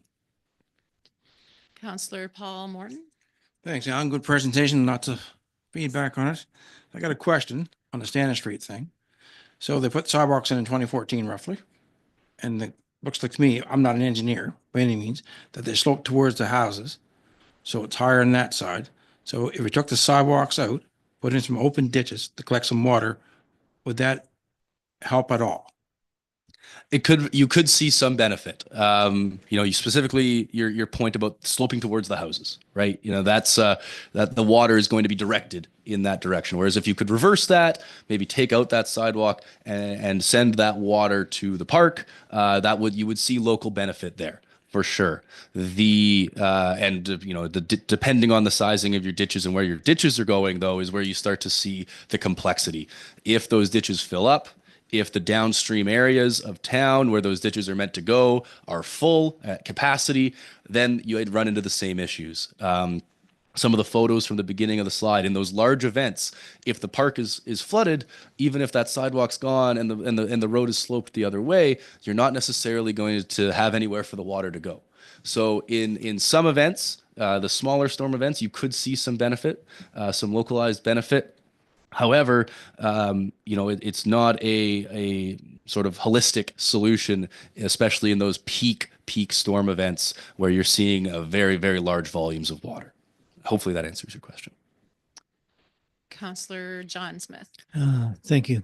Thank you, Chair. Thank you, Alan. It's a very complex problem that you're looking at. I wonder if you can just maybe just review the the quote or the estimate on the cost and how accurate that might be? Sure. If we, I don't know if we're able to pull it back up here. The level of detail that we are at with this design is what we call Class D estimate. We're at a conceptual level of design. And so we know things like we need 1800 millimeter diameter pipe, right? We've tested in our models the size of the large scale solutions. We know that there's potentially 10 meters cubed a second of pumping required. And that is equating to approximately, 600 horsepower pumps. So we have big items. We know the size of that pumping station. We know how much excavation is required for certain amounts of, or for the large scale pipes. We don't have exact details of everything that's going on, or the constructability in certain areas of town where the pipes are very deep or near existing residences or businesses or dwellings. And so that adds in a potential for increased cost. And at a Class D, we anticipate, or we industry standard is to carry a 40% contingency on the costs that you're looking at. As you go through detailed design and you add more complexity to your design, you have better answers. You're able to better put a unit cost to digging and shoring and installing the pipes or the pumping station or digging the pond, the storage pond. And so the contingency slowly comes down. However, the level of detail and complexity and understanding of each unit rate goes up. And so they're meant to offset each other. I guess if you, I don't know if that fully answers your question. If you'd like me to go through in more detail certain items, or if there is a follow up that you'd like to ask. No, that answers my question, but I do have a follow up. It's around the timeline for a project like this. What would you expect? Rough timeline? There's a significant amount of work here. We're talking about a plan that encompasses the entire town. And so it could, extend 20 years, 25 years, depending on the extent, I suppose, of each of these areas and how many of these areas are implemented. It wouldn't be something that is a year or two. Looking at Stannis Street pumping and storage and Albert Street storage and diversion, you have two solutions there in themselves that are the ones we looked at in the most detail in our modeling that provide the most benefit, that each could be 5-year projects, potentially. Without getting into exactly how the contractor would go through potential winter disruptions, are there potential for temporary implementations that allow them to work through the winter? We're not going to get, I'm not going to be able to answer exactly how many months or hours of labor to install those pipes or to install those solutions, but those are significant projects that we would anticipate taking multiple construction seasons to fully build. Great. That answers my question. Thanks very much. You're very welcome. Any other questions? Counselor Ivy. Yeah, thank you, Chair. Thank you, Alan, again for the presentation and the detail involved in getting it down into a more condensed version, because there's a lot of information there, especially from the first phase to the second. I guess, and I appreciate what we see from a difference in looking at the storage and the pumping and the storage pumping and storage diversion there. So that I think is a very hopeful thing. The challenge is the timeline or the timing to be able to do that. So I still go back to, I think, a similar question that we'd asked previously, maybe as long as a year ago, and then the last time would have been last September, October. We're mostly looking at what I'll call the central pipes here within the town. We're looking at the pipes that are primarily connected to homes versus that, if I've got the right phrasing, the trunk sewer that goes along the waterfront. And I just want to be clear on that, because when we looked at phase one, there'd been a drawdown, I think, on the main pipe pump station 1, but nothing done looking at what it's performing like going along the waterfront and getting it to the wastewater treatment plant, which was intended to be included, I think, as part of phase 2. That's what was communicated to us. So we haven't seen that analysis showing us that once we get the stormwater, the combined storm and sewer down there, that it's actually going to make it through to the deposit point. Is that something that's coming, or what can we expect to see on that? Just so, again, fixing everything upstream down to the waterfront is no good if it's getting blocked at the waterfront and working its way back, which is what I sort of understand, and I'll lead in with a second, but I'll leave that for you first. Yeah, thanks. No, great question. So we did perform a drawdown, pump station 7. If I'm remembering my pump stations correctly, and have some information and some calculations on how that pump station is performing. You mentioned they're going to the sewage treatment plant, right? And right now, if you have stormwater going to your sewage treatment plant, you're putting more pressure on your sewage treatment plant than you might need to. And you don't want to be necessarily treating or paying to treat clean water. So a lot of these solutions are, again, looking at that separation. Let's get the stormwater out of your sanitary or currently combined, but let's create a sanitary system. So that those pump stations, pump station 1, you specifically mentioned that pipe along the waterfront has less pressure on it, has less flows into it. And so that's something that we can expand upon. And we have information to be able to expand upon it in our final report that we're preparing. Again, the goal in these solutions is Cunnable Creek is another example, was to get water out of those pipes, was to get water out of the combined system and into natural bodies of water. Clean water doesn't need to be treated sort of as a principle, and take pressure off some of those downstream systems so that they don't back up, so that you have capacity with your existing infrastructure to continue so that it continues to function at an acceptable level. Does that answer your first question? Well, it does. It just, for me, it seems to be important as part of the analysis and what we're looking at in making a decision, that we need to know how the whole system is performing, that the whole system can handle, or where those other spots are. And I'll use that to lead into the second part of this, if I could, Chair. I've got just a couple on this point, is that it's been identified typically that the greater constriction, and if I'm misstating this, please correct, but the greater constriction is between the railway bed and pump station 1. That's the point within Cunnable Creek that we're typically seeing the greatest surcharging taking place, where stormwater is going down and it's starting to work its way back because it's not getting through to the waterfront. If that is accurate, does a short-term solution not involve opening up what exists in what I'll call that, it's not the last mile, but the last, 100 meters or whatever, through to the pump station? Am I in the ballpark? And I don't want to be trying to brainstorm troubleshooting this here, but just based on what I'm hearing, it just seems to me that if that's a constriction point, what's it take to fix that short term, quicker than 5 years, in getting a solution that'll take care of what we have in front of us? So if I understand the question correctly, and please, feel free to jump in. If you're looking from the rail corridor downstream, is there a constriction there? Is there something that is causing the water to back up?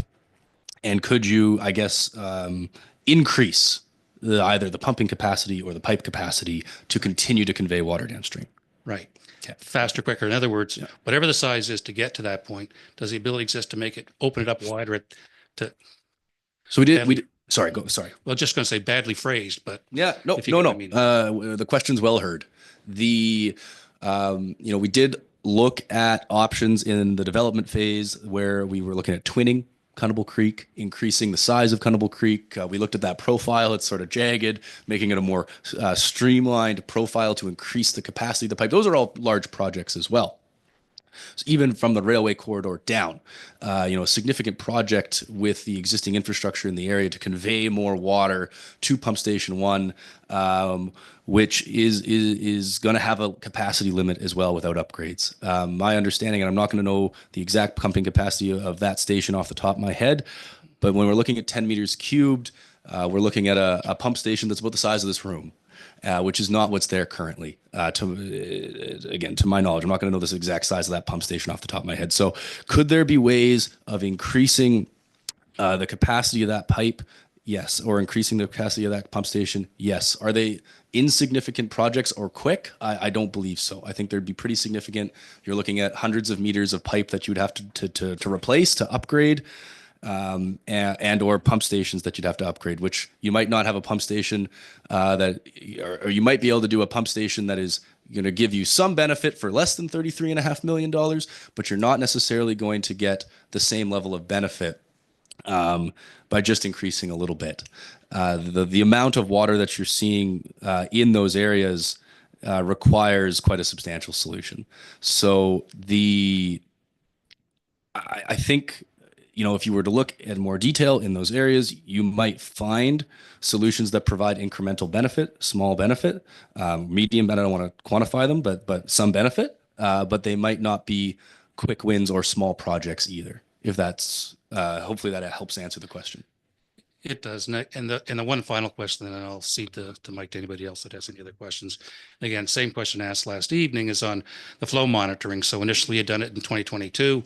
And then this report came out just before you got your measurement month, which was a year ago. We were in March, and wanting to quantify and get better measurement data to be able to better quantify the results. And 22 and 24, aside from the July period last year, was a fairly dry versus what we were looking at. So again, I go to the value in us either investing in or getting more flow meters in this summer, because we're pretty much, this construction season is already cranking through, right? To be able to, so the value in actually having flow meters in there long term, whatever the number is that's needed, if it's 10 at $6,000, well, that's $60,000 that we're getting repetitive data on throughout this area. Just the value of doing that. Sure. And so, you know, looking at the flow data that we did collect, yes, you know, the period in July or in 2022 where we had flow meters in there. Okay, we didn't experience that big 1 in 100 year event with flooding. In 2024, same thing. We didn't experience that big event with flooding. What's actually interesting is that when you have flooding pipes and surcharging pipes, the water actually isn't moving through the same way that we anticipate it when it's not full, and you actually get worse data in those big storm events. So you know, this was something I was talking with our team today, is that you actually you don't necessarily want the largest events when you're doing your flow monitoring. You want an average. And so that April 12th event that I mentioned earlier was one that we felt we got good data on. It was a good sized storm. And I'm not going to know a number of millimeters off the top of my head. But we were able to correlate the amount of water that fell in the rain gauges with how much flow we were seeing in the pipes. And we were able to, you know, replicate that sort of experience that the town had or the pipe had in our models. And so when we get that, the way we adjust the model in how the rainfall comes down and how it interacts with the ground and how it gets into the pipe, if we can replicate it on sort of that size of storm or that type of storm, we feel that the model is going to replicate accurate results throughout a number of design storms. And so, you know, I do feel like we had good data there. To your second point, you know, as an engineer, there's always value in more data. I would never complain if you gave me more information. So is there value in getting additional data? Yes. Is it something that you should be doing consistently? There might not be as much incremental value of having something always. Would there be value in a yearly program during certain months, wet months of the year? Potentially. Yeah, there could be. You know, there are companies that provide the service. There are companies that look at the data, and so you know, there could be value there. And as you look at each specific situation, yes, we have design storms that we're using now, but could they be enhanced with additional data or additional understanding? For sure, yes. So there could be value there. Thanks very much, and I appreciate the added clarity on the greater storms provide. You know, Yeah. certainly beyond the previous conversation. Thank you. Mayor Zabian. Okay. Okay. Councillor Larry Pinch. Thank you, Chair. So adding additional pumps and storage areas has been suggested. Is there a considerable cost increase on your operating and maintenance costs annually to keep that equipment functioning in a condition that's required in comparison to what we currently maintain? And if so, how long does that equipment last thereabouts? Like what's its lifespan? No, great question. When you're looking at larger pipes, your cost to maintain larger pipes would be similar. So in that sense, you probably wouldn't see a significant change, depending on the exact activities that you're conducting now. And I'm not super familiar with all the ops and maintenance, but it would be similar for the gravity system.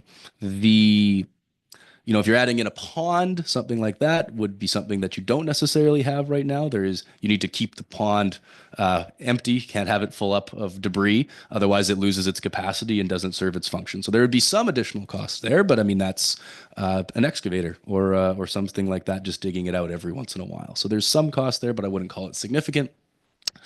Looking at pumping stations where you have backup generators, you have large pumps that you're maintaining, the cost would go up. Absolutely, there's cost to maintaining that station. Now, the benefit, if you will call it that, of such a large station is that it won't be functioning all the time. It is there to protect you in those peak flows, in those big storm events. And so your pumps, you know, when we look at how they operate, we're looking at runtime. How often are they cycling? How often are they on and off?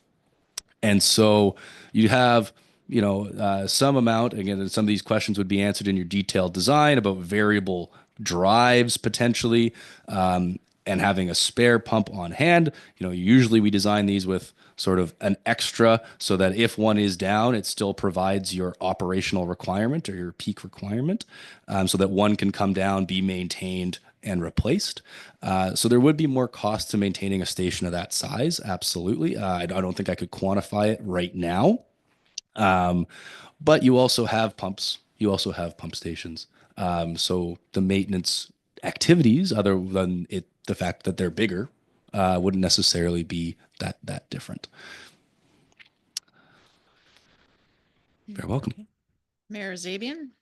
Thank you, Chair. Just two things. I think Manager Burgess mentioned last night that the staff are going to be looking at budgeting some of these flow monitors, et cetera, through the budget process. But CAO, this might be a good opportunity to have a follow-up public meeting on the results, and public may have some questions on the report or on the plan going forward, et cetera, just as a follow-up to where we left off on the last meeting there. Okay, so you're requesting basically an information session or a similar presentation, perhaps a little bit more in depth where the public could see and have a opportunity to ask questions. Absolutely. A give take with So- the guy at CBCL and the Sure, that public. can be so- arranged, but again, with the direction of council, I'm sure we can facilitate that. Look at that. I know Aaron's not here tonight, but I'm sure that's something that we can. For Aaron would appreciate the opportunity to participate as well. So Oh, certainly. So, Maybe something I'll bring back to council at council. Okay. Any other questions for Alan? Not seeing any lights. Thank you, Alan, and safe travels home. thank you very much for having me. Okay, we're going to move on to 8B, Tremaine Crescent Information Report, Director Richard and CAO Phillips. So whoever's going to. maybe Director Richard, he's stepping up there. Just an update on the status of that project and I think some of our communication with the residents affected with easement. Sure. Thank you, Deputy Mayor. So Tremaine Crescent, that is the box culvert, cross culvert to alleviate some of the standing water at that residence. So we did reach out some time ago. We sent registered mail to try to see if there was an appetite for those residents that were affected for a stormwater easement, because with the current design, it's a very large concrete box culvert. It will require some land acquisition. Also with the fact of, what we're putting into that through that drainage easement, we wanted to have a bit of control and easement so we could do some maintenance with that. So to date, with the registered letter, we did not hear anything back. We did confirm that they were all received through registered mail. So we took that a step further. Last week, we reached out, we got some phone contact numbers, we got some emails. So we reached out to these residents just to see if they would be willing to, have a discussion, face-to-face discussion with staff. And so we have had some correspondence back. They're certainly willing to sit down with us and meet.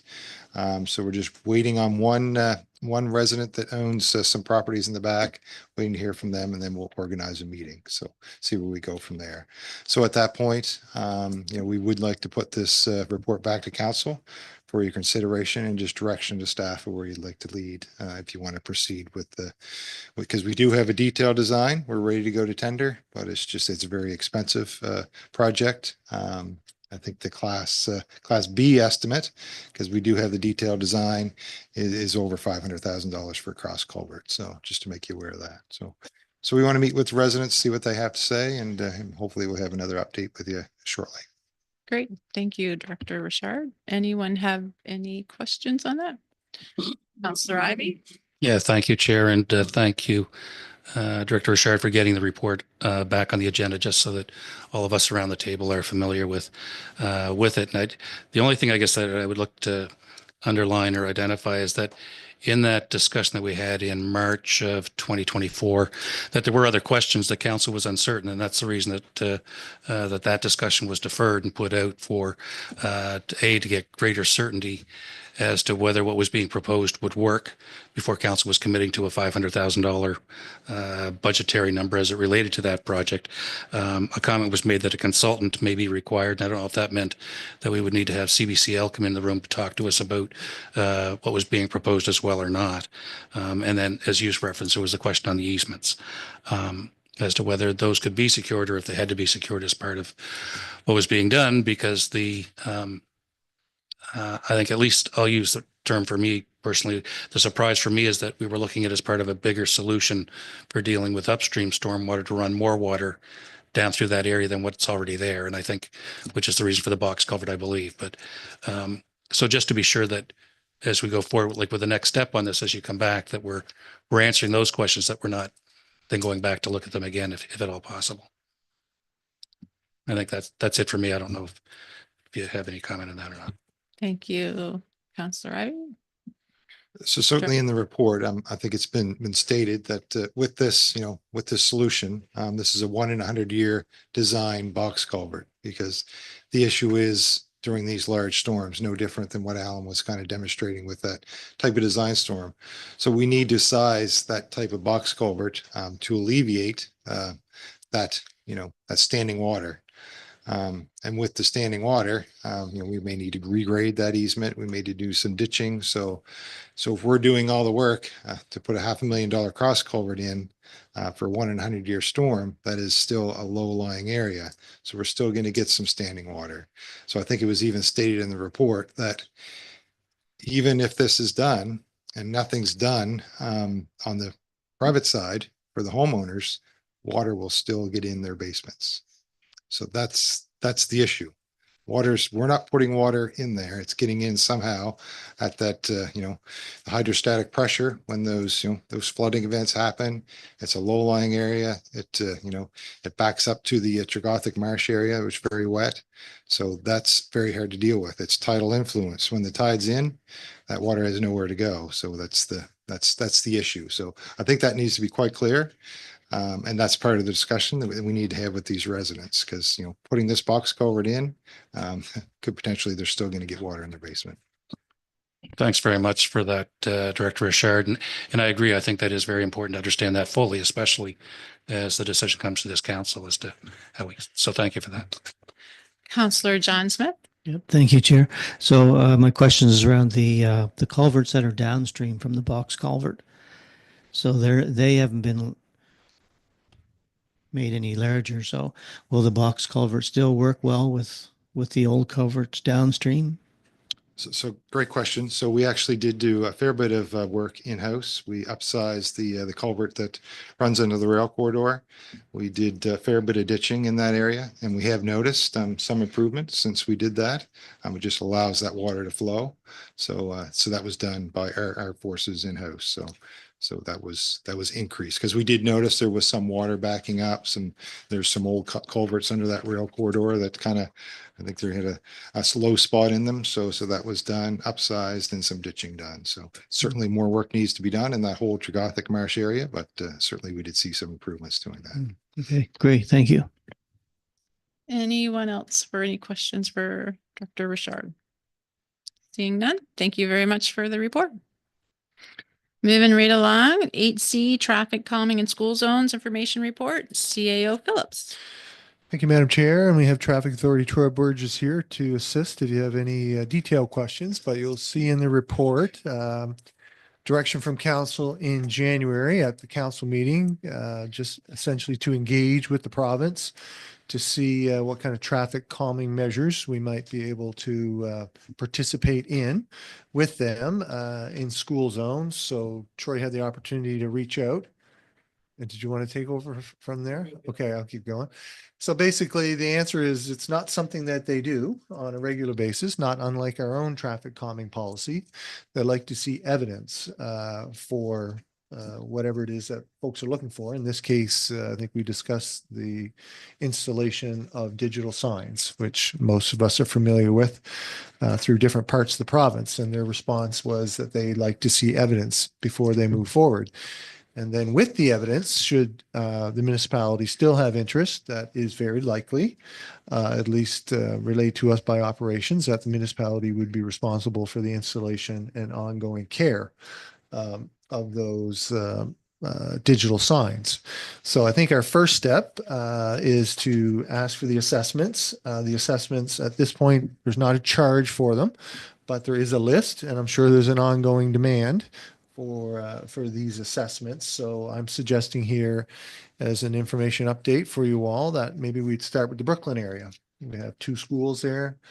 We've had recent concerns relayed to us. And this type of assessment will start to give us some evidence. And then, of course, the province says, yes, it warrants perhaps a traffic calming or it doesn't. And then from there, council can decide how much they want to be engaged in a program like that. So did I miss anything, Troy? Okay. So any questions? We're certainly happy to respond. Any questions? Councillor McLean. Thank you, Deputy, through you to the CEO. So like, what are they proposing? Like setting up a one of those speed systems that track how fast vehicles are traveling? Can I use RCMP data? Because they've been out there for the last 2 months nonstop. I'm just curious, like. Through you, Chair, to Councillor McLean. So yeah, it would be speed data. So it has to be 85 percentile over the speed limit, or basically it's stopped there. Or if there's been, which would be RCMP data, if there's been a lot of accidents caused by speed, then that makes it a criteria. So essentially the 85th percentile, just maybe to explain that a little bit, how that works. If 85% of the cars are, let's say 30 kilometers because it's a school zone, if they're 30 kilometers an hour, 85% of them or less, then it wouldn't make it. If they have to be 20% over, so in this case, it would be 36 kilometers an hour. So if 85% of the cars are 36 kilometers an hour or less, then it would fit the criteria. I don't know if that answers your. Yeah. Thanks, Manager Burgess. Yeah, that does. Councillor Larry Pinch. So through you, Chair. So just to clarify, if we want to put up the flashing speed signs in the school zones, for which we are going to have to pay for, maintain and operate ourselves, we have to provide the province with data for them to allow us to pay and maintain them on those roads. Through you, Chair, Councillor Larry Pinch. No, the province will collect the data to tell us whether we can or not. So they do the first step. So they'll collect that, and if it's the 85 percentile I was talking about, then they come to us and say, yeah, we approve your application, basically. So they pay for that. For us to pay for the solution. So then it's our sign, our installation, our maintenance. On the provincial road. Yes. Okay. Mayor Zabian. Through you, Chair, to Manager Burgess. This is the same assessment they do when they look at speed zones of, going down from a 60 to a 40 or an 80 to a 50, et cetera, or same assessment, or? I don't have the exact information, but I would say it's very similar. How they look at the 85 percentile is if 85% of the people are driving at a certain speed or less, then that's a safe speed. Because 85% of the people feel that they're driving safely. So more than likely, it would be very similar. Counselor Ivy. Thank you. And I just want to zero in on that point. You're talking about the 85 percentile, if I could, Troy. So if 85% of the cars are going at 30 kilometers an hour or less, it's not going to qualify. If 85% of the cars were going at between 30 and 36 kilometers an hour, we would then qualify. Do we have to be 85% that are 20% above? Through each year. No, so 85% would be 20% above or less. So they could be doing, one of them could be doing 5 kilometers an hour. But if 85% of them are 36 or less, or let's say they're 40, then it would count.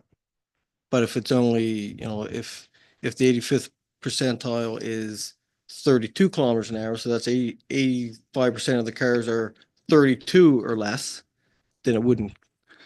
Is that?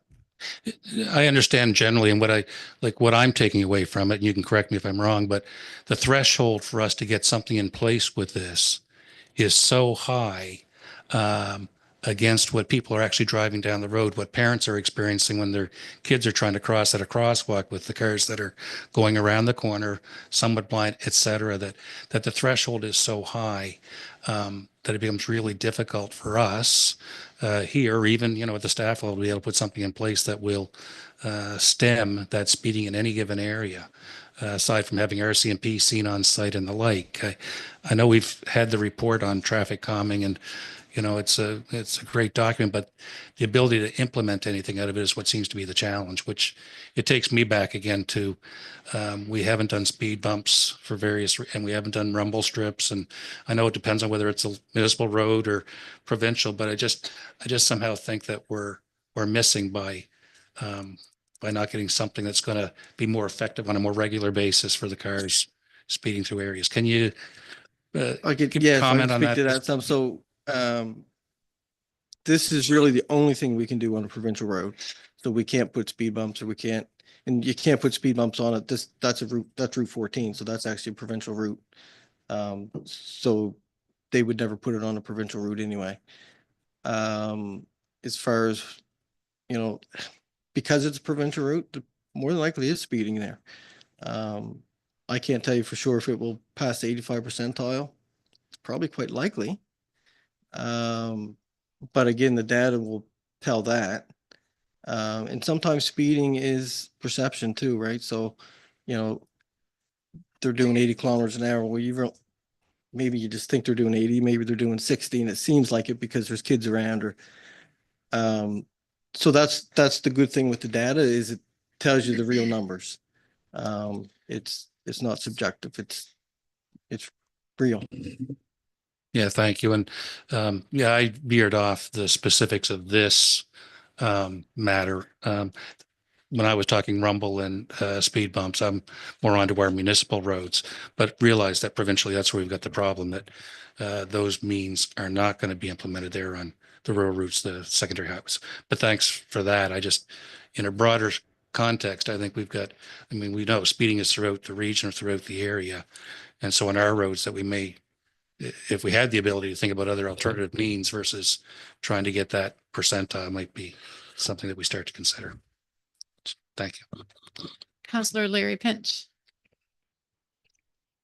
Sorry, through you, Chair. Thank you. Out of curiosity, when you had the conversation with them, did they state what would be negative about, even if there were 85% of people driving the speed limit, to have a flash, like a speed sign in there? Like, what is the negative impact of having it there, whether 20% of people are speeding or not? So that wasn't part of the conversation, but they go by their policy. So that would be their policy and how they come up with that. And that would be province wide. So like in Kings County, where you see the signs, they would have had to follow through the same process. Okay. I'm just going to add something. CA, you mentioned it took time, evidence-based, to put an assessment in. I suggested putting assessment in for Brooklyn, which I agree. I also, if it takes time, I would like to add Windsor Forks to that area, because I know there's been a concern out there on that road as well. And I know residents out there have taken measures in their own hand buying signs and putting on the side of the road. So if it's going to take time, we might as well get them in the queue as well at the same time. Because it's just going to take time to get it done. So that was all I was going to add. Counselor McLean. Thank you, Deputy. Through you to the CEO. CEO, do you need a motion to make this work, or is it already good to go? I have asked Manager Burgess to proceed with the Brooklyn one, just to see. But I'm hearing what the deputy mayor is saying as well. We don't know how many requests are on the list. So, I mean, I would suggest we request them all, quite frankly. But starting with Brooklyn, not because it's more important than the others, but because there's kind of two schools there, greater impact, and maybe the outcome potentially that you're seeking here in trying to get engaged in this thing. So we can ask for all of them. I would say if council wants to endorse that. If I can just add to that too, I think it would be good to put priority, what priority you want them done, because I think there is a list. And if Brooklyn is our number one priority, I think we should state that it is. Again, I'll do whatever the wish of council is, but that's just my thought. Any other follow-up from council? So do you want us to give you a list now, or do you just want, if your direction? I would like to add Windsor Forks. I mean, I look at it and I don't want to speak out of turn here. Windsor Elementary really is on our own street. 3 Mile Plains probably would be a priority on the number one with the truck traffic out there as well. With no sidewalks or anything, same situation as Windsor Forks. Avonview probably is ours, so it's probably fine. And Hantsport It's ours. is ours. So I think Dr. Arthur Hines as well. So did I miss any? Falmouth. Yeah, absolutely. So I can put them all on the list, all the provincial ones on that list. Yeah. Do Prioritize you- Brooklyn. Do you want me to, yeah, so prioritize Brooklyn as one, and then I'll just put the Windsor. rest there equally? Is that, if that's what you want, that's certainly what I can do. Counselor, are you good with that direction, or I'm seeing nodding heads? So Counselor Smith. Well, it's just that, say Falmouth Elementary, it would be Falmouth Dyke Road that we would want measured.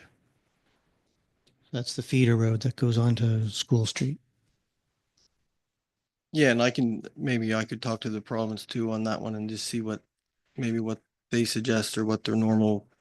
Yeah, and that's where the school restriction signs are. Yeah, that's where the buses go in as well. Yeah. And sorry, through you, Chair. No problem. Mayor Zabian.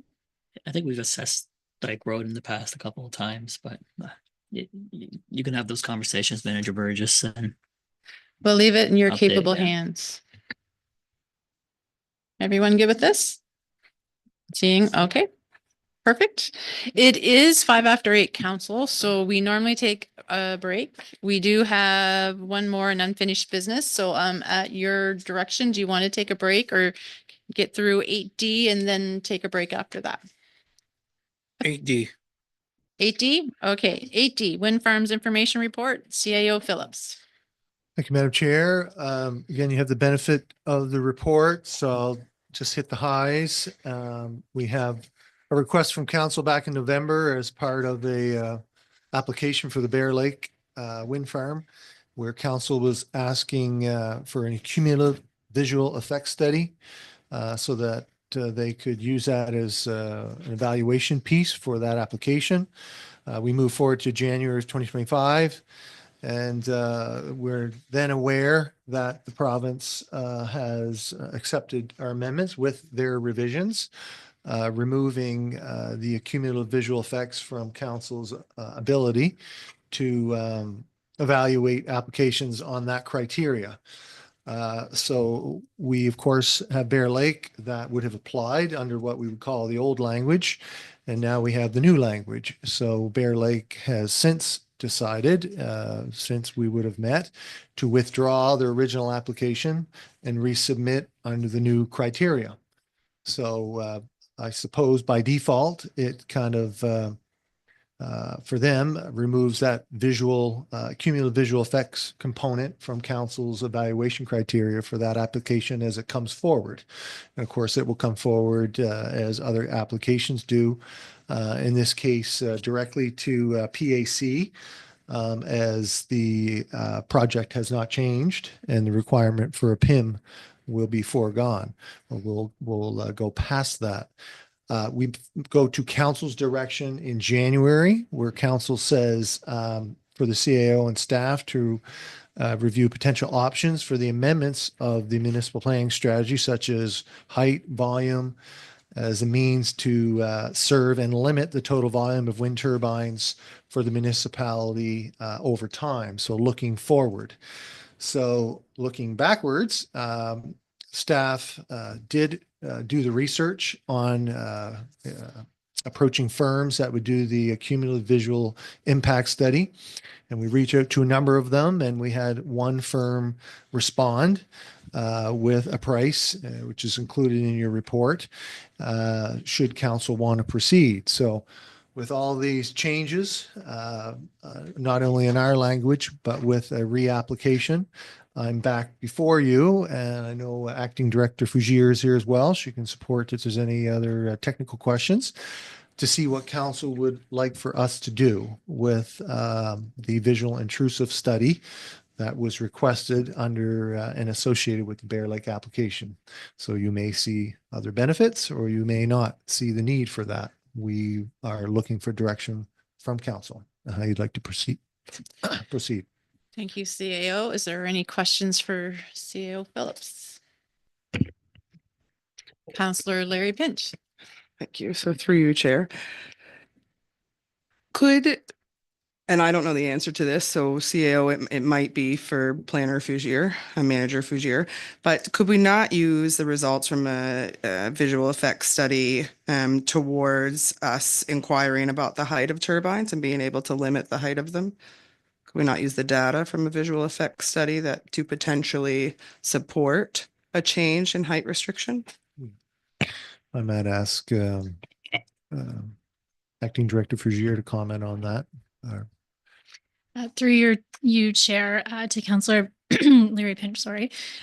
We certainly could use the data. The proposal speaks to looking at a view shed analysis as well as a shadow flicker analysis. So it's not height, I guess, will be a component of that, and height within the landscape. So it's definitely something that we could look at. The timeline for that study is approximately 6 months. So from when we would start or initiate that process. So that's something to consider as well. Any other questions? Councillor Ivey. Thanks very much. I'm not, I think in looking at the original motion, that was, I think, perhaps Bear Lake specific, because that came out of a development agreement that was in front of us. And so with this change, they have adjusted. And so this isn't about that anymore. It is about future. Which is sort of what the other motion is that came out of this. I don't want to take away from the original one, but I think it becomes, again, for this council, in our minds, to determine where we think we want to be as it relates to wind turbines within our region. And it's been the ongoing discussion, and aside from picking the visual effects study or whatever it is that might, apply at the time. But I think our longer term view of this is what we really want to get nailed down. To determine, do we just leave the doors open and 10 years from now look back and go, well, what should we have done? Or do we try and shape some kind of a picture around this as to what we want to do with this? Because I think the numbers right now will come in with between that area and Ellis House combined, we're in the 80 to 100 range on wind turbines that are either nearing approval or approved on the books. And I didn't pull up the numbers here, but I think we're in that range. So I think this council really wants to get where it thinks about how far we want to take it. And so that motion may satisfy it, or we may need to revisit it. But I think on the visual effects, I think it's pretty clear that they're not going to take that, but it could be useful for future data. Data is a good thing for giving us a sense as to what they come from. Just my thoughts. Counselor John Smith. Thank you, Chair. So my question's to the CEO, and just looking at the information here, and it says that Bear Lake withdrew their application and they're going to resubmit it to the PAC. So wasn't the visual effects study based on their original application? Wasn't that what we were going to be looking at? Yes, and at that time, that was criteria that council could consider in their decision-making process. But since the province has shared with us their thoughts and their amendments, that's now not a criteria that council can use on any application that you would receive since those amendments came back to us. So I think as Councillor Ivey and Larry Pinch are highlighting, it may not have a direct effect. In fact, it won't on their reapplication, but does it have value to council for future considerations, amendments, or awareness? That's, I think, is the question that you should think about, because it will not be part of your evaluation criteria for the application. Okay, thank you. Counselor Bob Morton. Yeah, thank you, Deputy. I certainly think it is something we should move forward. I mean, any data is good data, so more data is better data. Maybe it was Bear Lake specific when we did it, and we can't use it to base it off that, but future projects, it'll give us more data. So absolutely still in favor of doing it, not necessarily Bear Lake specific, but a visual impact overall. Thank you. Mayor Zabian. Yeah, thank you through you, Chair. Maybe it's council or to you, Chair.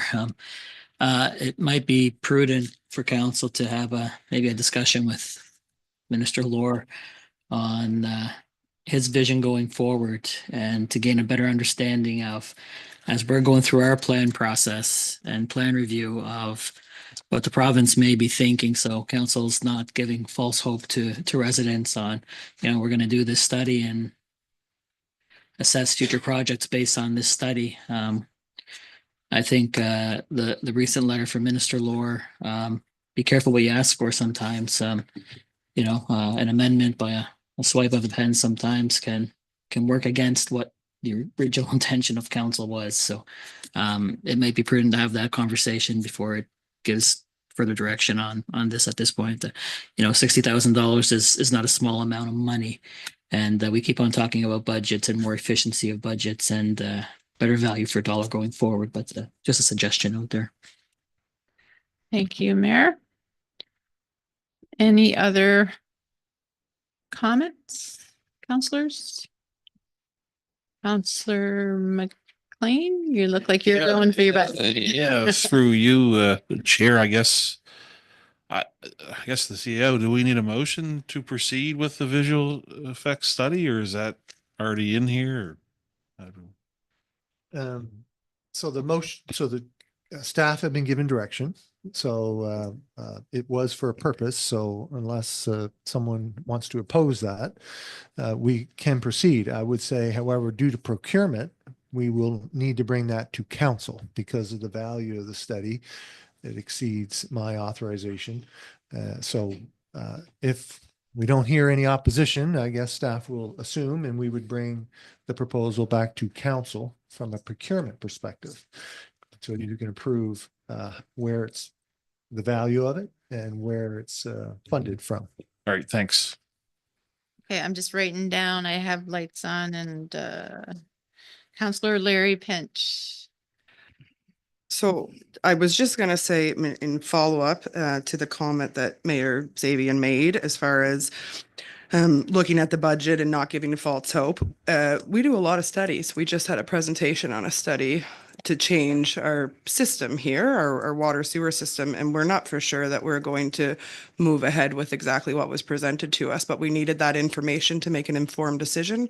And so I think that when you have the information to make an informed decision, even if you have a conversation with the minister, that's a much more progressive conversation to have when you have statistics involved to support council's opinion, whatever that happens to be, as opposed to going without any background information other than suggestions on what we suppose, without fact.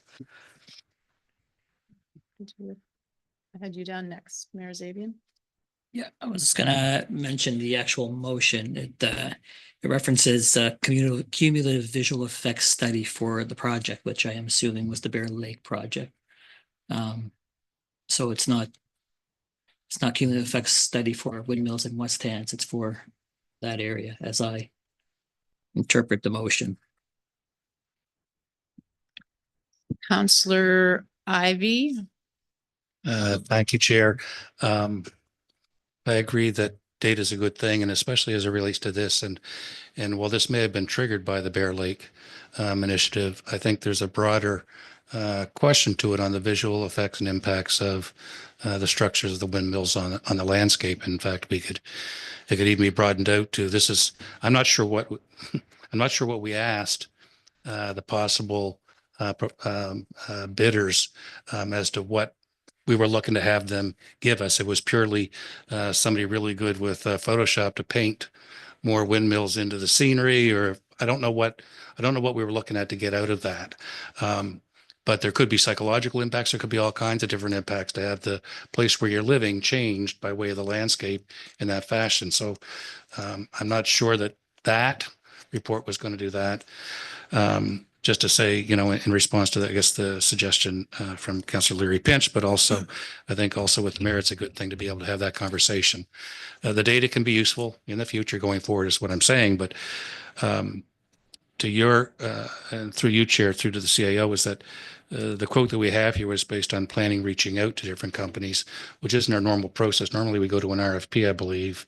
And is that what would be intended, that we'd then put this out to an RFP to get a bid back? Competitive bid back that may give us something different, in which case we may modify that motion or leave it as it is.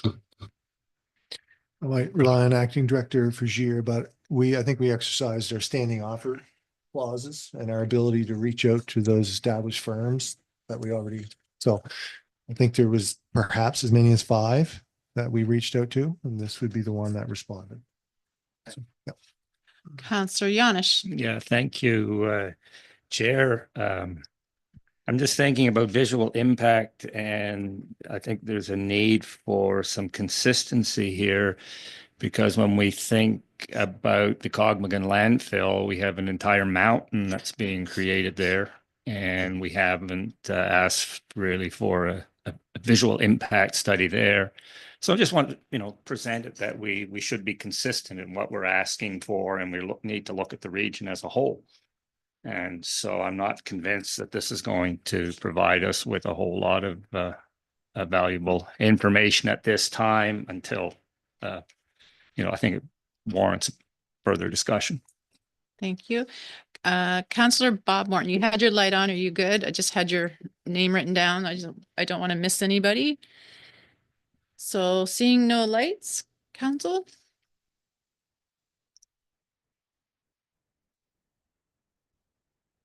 Then we will break.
Welcome everyone back after a break.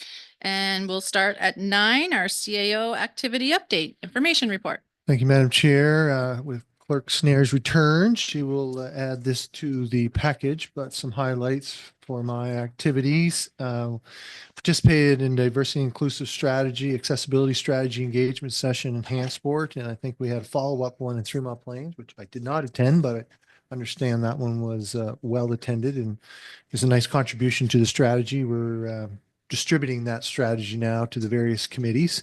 So we're getting some feedback and that will come to council in the future.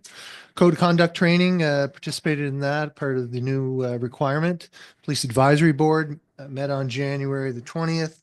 Had the opportunity to attend the Hampshire Health Clinic AGM on January 21st and just see all the activities in that particular area and Councillor Yanish's leadership in that particular area and some collaboration, I think, moving forward on doctor recruitment and general awareness of health and recruitment issues within the municipality, trying to engage ourselves a little bit more.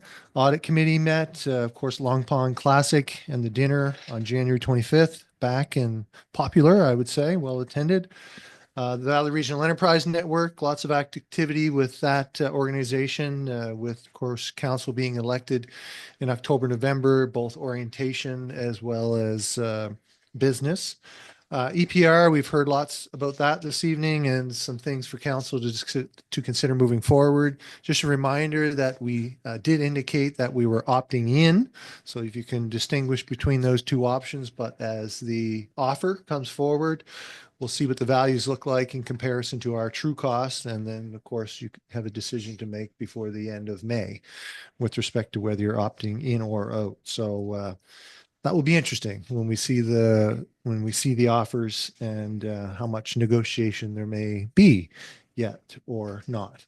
Enhanced work safety, verbal de-escalation training with staff, lots of development related meetings. The West Hants strategic planning session is ongoing. Had the opportunity to participate in a PIM site visit with King's Edgehill School, along with other members of council that were participated on their agrovoltaic system, which essentially is a combination of solar and agricultural activities to not only aid the educational opportunities at King's Edgehill, but to have some real food security and food strategies there for the campus. Accessibility Advisory Committee, as well as the Diversity Inclusive Committee, have had the opportunity to see the draft for that strategy. And I think we have feedback from both. I understand the meeting last evening gave us lots of feedback from the Diversity Inclusive committees, which I think staff and the consultant will take as a challenge to make sure we elevate and meet the committee's desired outcomes for that strategy. And as I've mentioned in the past, if that type of work isn't making us uncomfortable, then we're probably not, looking at the things we need to with respect to diversity within the municipality. So we look forward to that as a challenge, not only for the municipality as well as the community.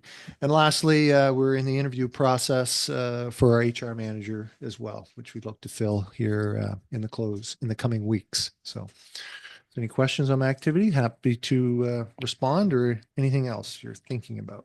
Thank you, CAO. Are there any questions on the report for CAO?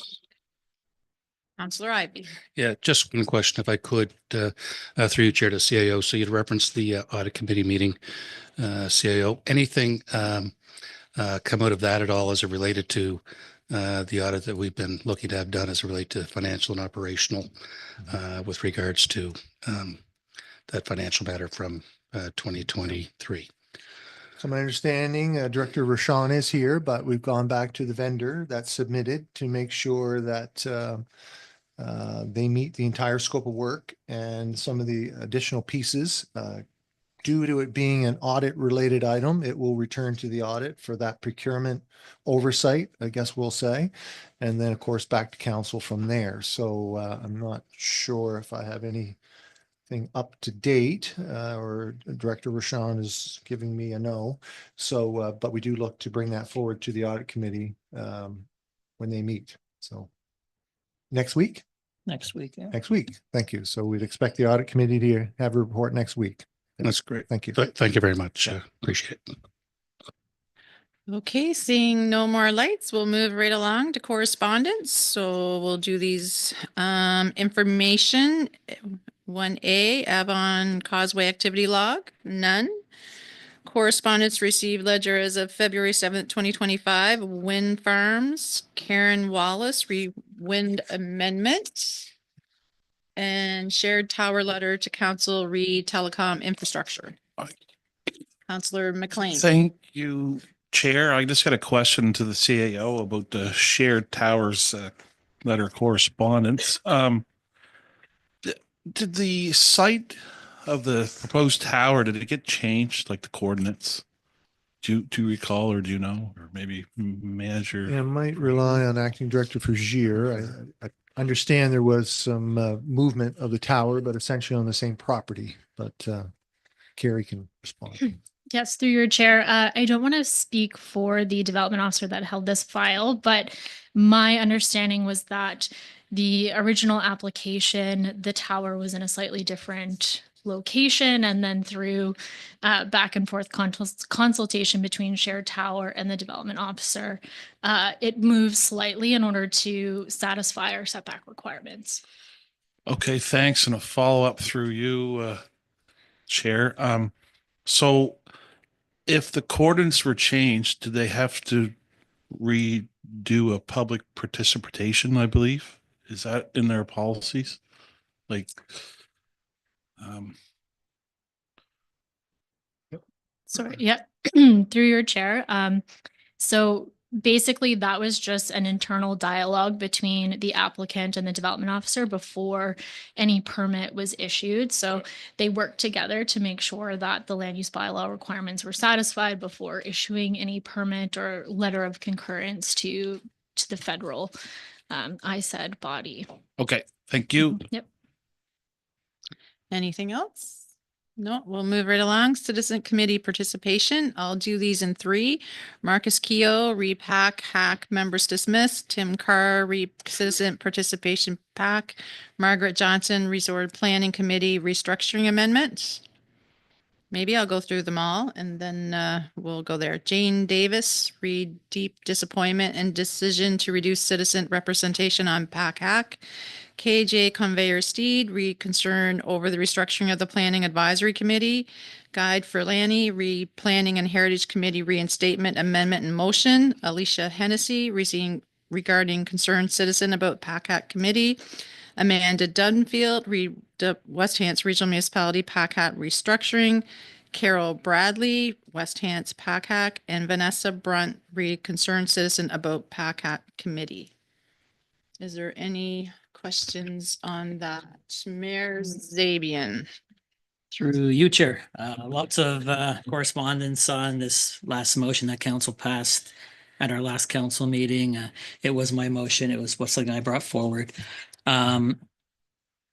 Council sets policies of itself, and I didn't follow that policy, Councillor or Deputy Mayor. I'll say that this council, I didn't give enough days notice to this group to formally or properly consider that motion that was passed. And I will apologize to this group for doing that to you. Oversight on my end. I won't go into the reasons of how I got there, but it happened. Same with the public that are here tonight and members of PAC. So it was taken in wrong context to what my intention was for that committee, not removing citizen member engagement, but rather adding the council engagement to it. Some history along with that was council looked at this, I think it was a year ago here, well, maybe over a year ago. Give or take on my dates, somebody may correct me on that, but we looked at a bigger committee of all of council and citizen member engagement, et cetera, and we went through a couple of iterations and ended up status quo where we currently are. With saying that, council, more than fully willing to put it back on the table and give notice to reconsideration for that motion that was made. So I'll give that 14 days and bring it back to council for further discussion if that's the will at that point. So I'll give that notice that at this point for discussion at council chair to this committee and to correct or to give more proper debate and discussion among this group and give everybody an equal chance to share input and have good debate on it. So. Thank you, Mayor. Councillor Larry Pinch. I appreciate that, Mayor Zabian. From a personal perspective, I think it would be a good idea for council to have the opportunity to consider the motion and have the 2-week time period. My question lies in with the upcoming meeting, how would that affect the participants involved in the meeting on Thursday evening? I don't know who this question is for. Just. Do you want to, I mean, we. It's a good time when clerks and there would be here, but the committee procedural policy allows for a meeting to happen with quorum. So quorum of that committee is 8 members, I believe, at this point, as of council's last decision. And again, council made that decision. It's in effect currently. It's been actioned. So again, if we were to have or not achieve quorum, then the meeting wouldn't happen. Other than that, it's my understanding the meeting can still happen if quorum is present. Okay, Councillor Paul Wheaton. Yes, thank you, Chair. Just wondering then, so does that mean is it status quo back to the meeting of January 2025 that we had? So the PACAC committee will go back to status quo until this 2-week period that we discuss this? No, we have acted upon it. So it would be the 12 councillors that would attend, I believe. And then we haven't appointed the 2 citizen members yet. So it would be the 12 councillors that will participate in PACAC on Thursday. So there will be no citizen members on the meeting? No, we have not appointed them as yet. CAO, did you want to add anything to that?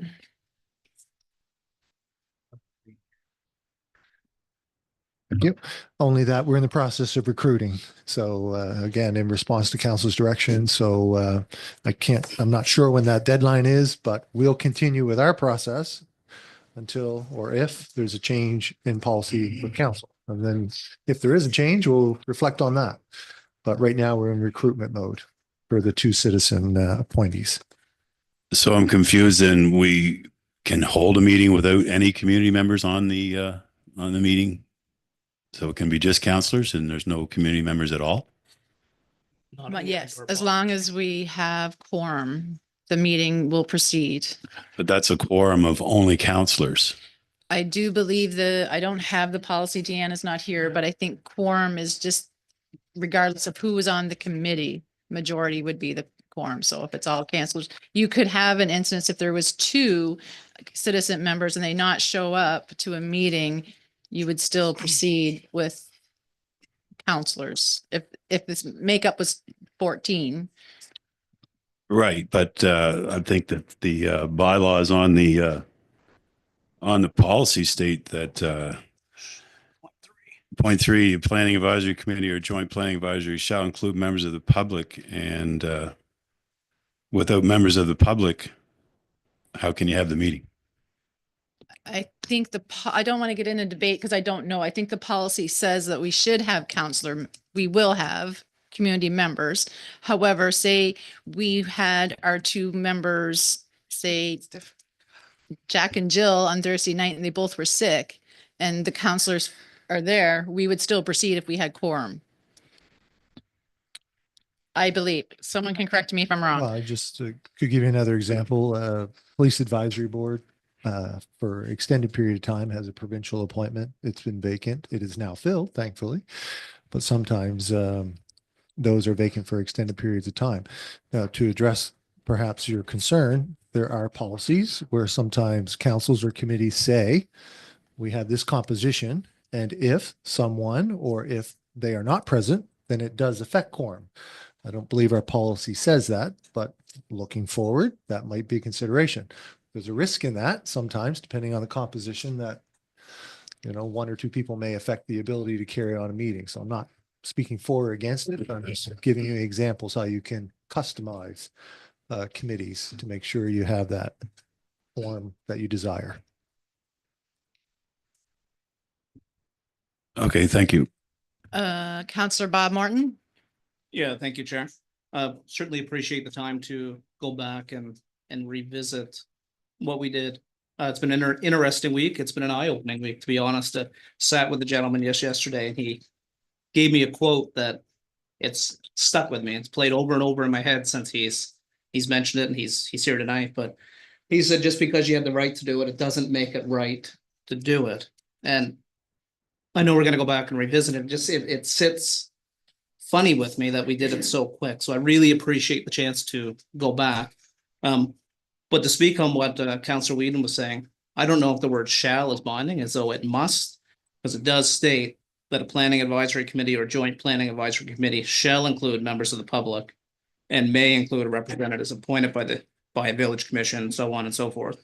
I don't know if shall is binding as a must, or if shall is, yeah, we can do it or we couldn't. I think we need clarity on that, but if shall is just a kind of a whatever, that's okay. But if shall is binding as like you shall do it, is how I read it, then we certainly need to visit that before we have a non-proper meeting, I guess. Thank you. Mayor Zabian. Yeah, just to speak to two things there on the quickness of the motion.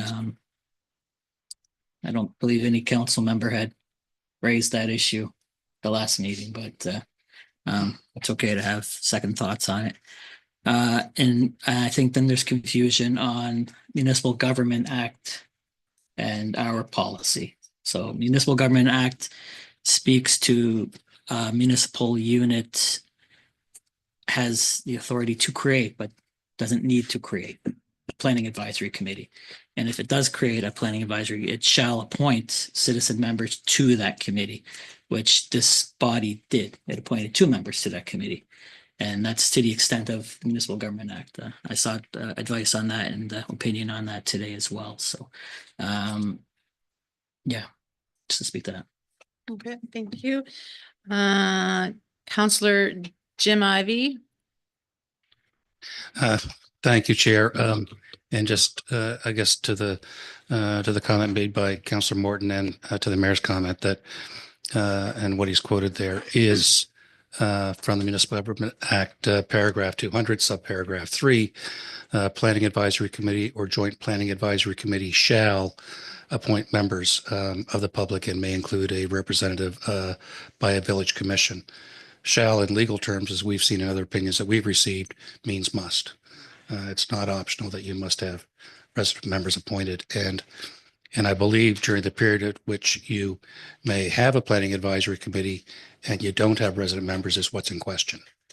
And I think about when we've gone through the elections that we've had, anytime when we've had to reconstitute members to committees, that the resident members are appointed before the committee actually meets to have its first meeting going forward. And we've effectively amended the meeting and committee procedural policy and changing the composition of it in its entirety.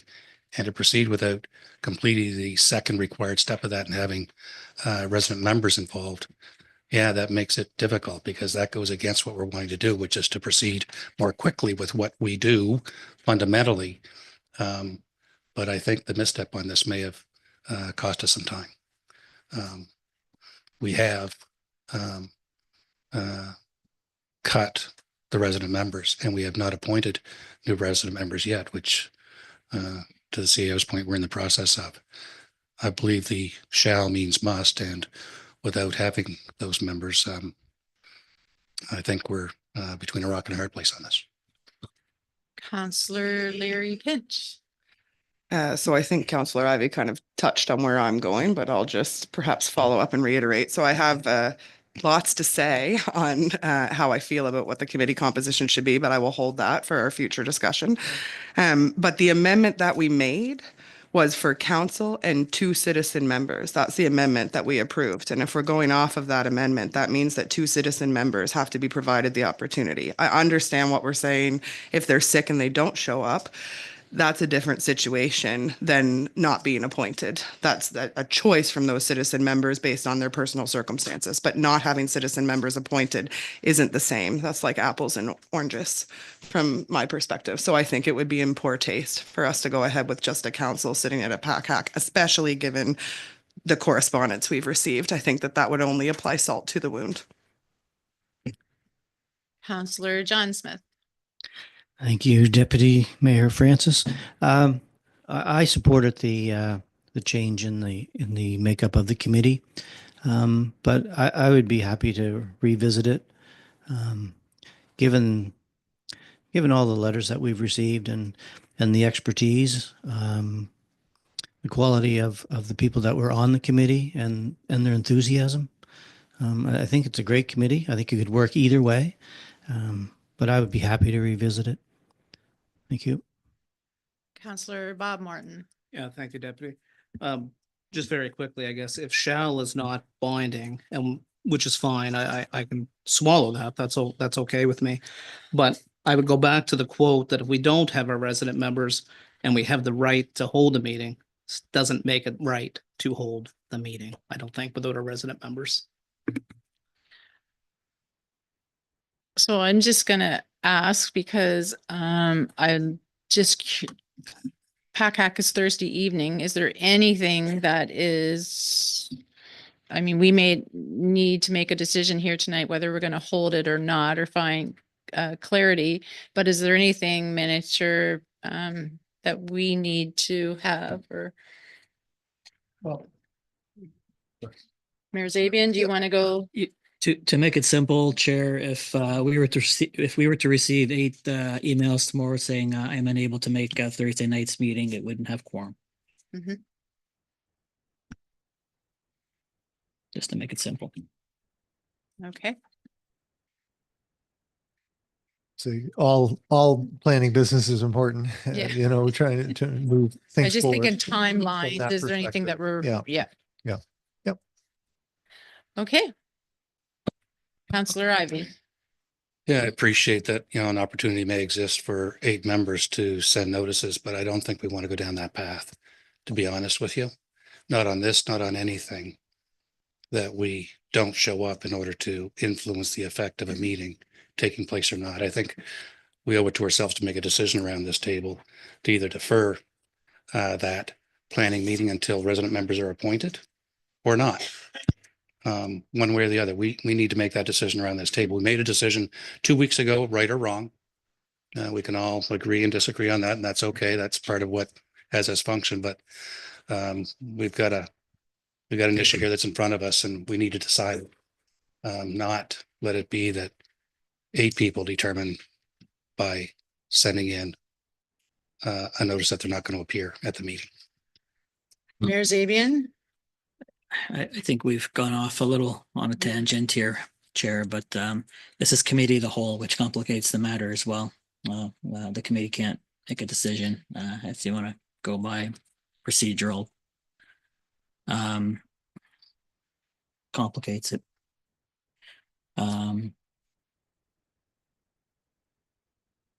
Yeah, we can take it back as staff and come up with something, myself and staff tomorrow on steps forward, I guess. This group can sit here all night trying to figure something out. We've got a long agenda still ahead of us and it's 9 o'clock. So, we are where we are. We've given notice for reconsideration 2 weeks' time to discuss the committee again at that point, and just looking for easy ways or best way forward at this point. It's not a perfect solution. It's very complicated at this point, but yeah. Okay, so the suggestion is to have Manager Forgier and to revisit tomorrow. I'm not sure, so we'll go Councillor Remy. Just a comment, just because a lot of the discussion that we've been having right here is that we're going against our policy. in having that meeting. So I mean, I think it would be just a staff decision to be like, yes, we're going against our policy or reviewing those. Because again, if shall is, they must be appointed, then we're breaking that. Then I apologize, but I'm not seeing how we can possibly have the meeting. And again, I know I'm repeating what's already been said around the table, but if we're literally breaking our own rules, I don't understand how we could move forward. And again, I know I'm repeating what everybody's already said, but it's one of our own rules. So I'm a little confused why for further discussion or whatever. Chair. Yes, that'd be great. So, I mean, we can, I think we have your individual opinions on the interpretation of shall. So allow us maybe to speak to our solicitor and get that interpretation on policy to make sure the council knows that they're onside or offside. There is often language about quorum, which is a separate matter sometimes, and sometimes the policy references what quorum means. So let us confirm that we are on side, and then back to process, which we will always try to promote here. Let's continue with the process. And one of the mechanisms at the PAC meeting is that you could defer the subjects on the agenda until the next meeting. You know, you want to stay on side with respect to procedure, but you have options as to when you deal with the agenda items. So if you're feeling ethically like these are not things you want to deal with, you have that opportunity. Council and the members of that committee can use that as an exercise. If we determine you're offside, that will help make a decision. If not, those are some mechanisms you can have to delay discussion. Thank you, CEO. Are we all good with that? A nod of heads. Everybody's good? Okay, so we'll leave it at that. Okay, moving right along. Request Avon Community Farmers Market Board of Directors funding request and Honorable D. Ritchie Library funding formula increase. We are copied. Anything on those? Councillor Remy. Hi. This one's on for the farmer's market. I just know that they had, well, what I have is 3 motions for council to consider. So I'd like to put those on the table if that's appropriate. Yeah. Yeah. Okay. Yeah. I'd move that West Hants Regional Municipality approve an emergency startup grant of $5,000 for the Avon Community Farmers Market to support their preparation for the 2025 market season, recognizing their significant contributions to local economic development, food security, and community engagement.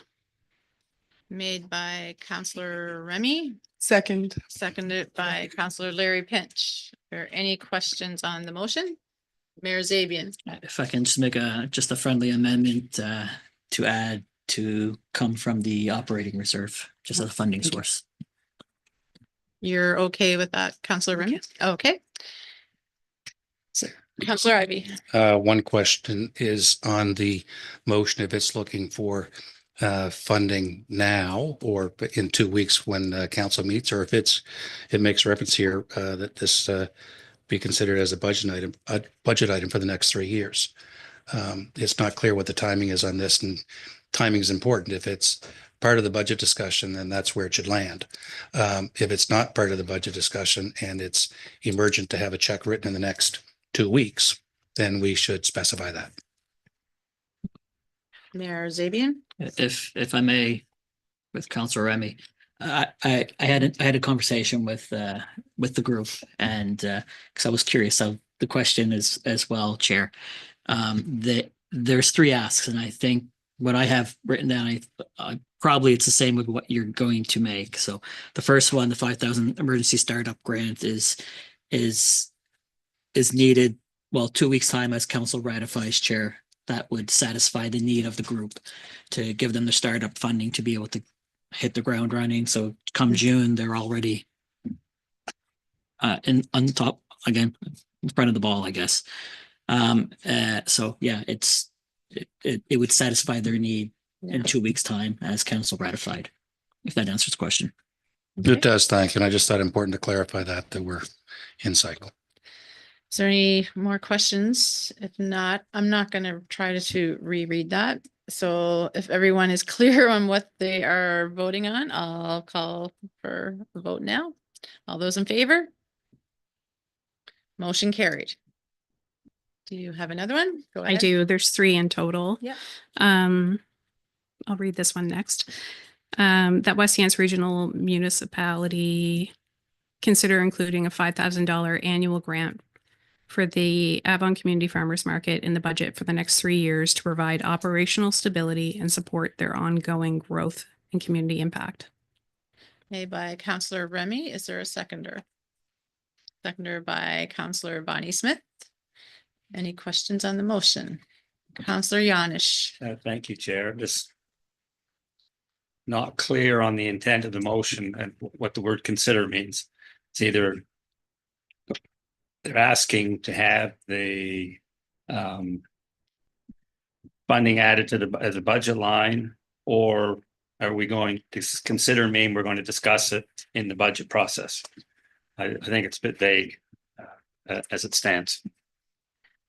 Yeah, and I think I'd be quite willing to discuss it as part of the budget process, but I don't want to make a decision here right now of adding it for 3 years. Councillor Paul Morton. So just a question, what happens after 3 years? Do they get a windfall of money somewhere, or do they come back and apply again, or can we have an answer? I don't.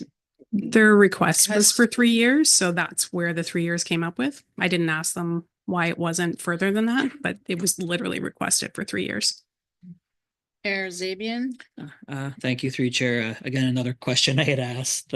Their ultimate goal would be to have that constant funding for the 3 years as a line item in the budget, but they understand that council can't commit to that after this until they discuss it and the implications on the actual budget. So I think it's more to the consideration of having council discuss it as a potential as a line item, according to them, anyways. Yeah, I was clear to make sure that I got the clear answer from them on that. So consideration during the budget. So just, would we be better off, as we have in the past, council, we get these and we discuss them at budget time when we're going through, staff is aware that it's there, and maybe instead of making these motions to put through at council, they're better off at budget deliberations.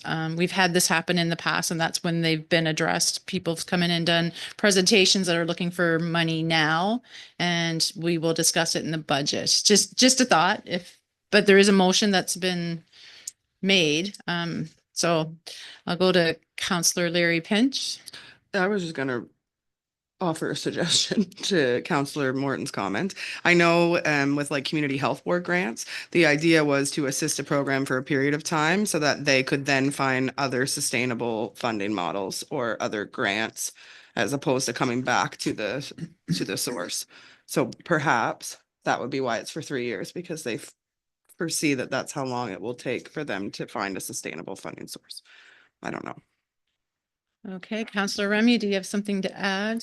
Just if it makes more sense, I can certainly take away that motion and we can just discuss it at budget time. If that's the process that's normally followed, that's absolutely fine. I don't mind doing that. I'm at whatever council would like to do. You're the seconder, yes. I think Bonnie was. Oh, Bonnie, sorry, yeah, Bonnie. So that's absolutely fine. If the mover and the seconder are good, we will leave this for budget discussion. Is everyone good on that? Councillor Larry Pinch. I don't know if the last ask that they had, which was using the community center gymnasium, if the conditions of the park were such that they couldn't hold the farmers market, if budget would be enough time to discuss that potential request. I don't know when they start their farmers markets, because I'm just thinking we're coming up on when things start to melt. CAO, is that an item that our staff could work out with the farmers market, or do you need direction from council for that? Just when do they start? You asked the question. Does anyone know that? It's June. June, so I would suggest you have lots of time. And that's an in-house thing that we would. Yeah. manage. Okay. So if we're good with that, that would be something and staff can work with them on. So it doesn't need a motion. Unless you want to put a motion on, but I think staff would be able to handle that for us. So are we good with all of that? After all of that? Perfect. Okay. Was there anything else? Before I move on, last call. Okay, outgoing correspondence ledger, there's nothing. So we're into new business. So Windsor Food Bank funding recommendation report. Mayor Zabian. Thank you, Chair. This was an item that was brought to council last January, I believe. And again, Food Bank, it serves multiple hundreds of residents each and every month. The number seems to be growing, Chair. Small dedicated group at the Windsor Food Bank who strive to keep it going, and they do it because they want to help the families. Council last year made the decision to fund the operational cost of the bank for a 1 year period of time, to give some time for them to find maybe a more suitable location that had less expense or upkeep. It hasn't materialized in a suitable location yet.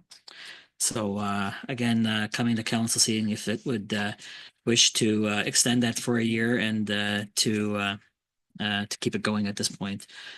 So for debate and discussion, if I could make the motion to put it on the floor there. Council continue to provide monthly funding beyond March 31st, 2025 to the Windsor Food Bank in the amount of $3,700 a month, or until a final budgetary decision can be made during the 25-26 budget deliberations. Funds to continue coming from the operating reserve. Second. Motion made by Mayor Zabian, second by Councillor Larry Pinch. Is there any questions on the motion? Councillor Ivy. Yeah, just a question whether we want to make it as it's $3,700 a month or until a final budgetary decision. It sounds to me like we've got to make a decision no matter what, and whether you just friendly amendment pull the or. So we continue with $3,700 a month until a decision made as part of the budget discussion. That's just my comment on it. It's Okay, Councillor Paul Morton. So just a question for CEO. Is there any way we can assist them in finding a place?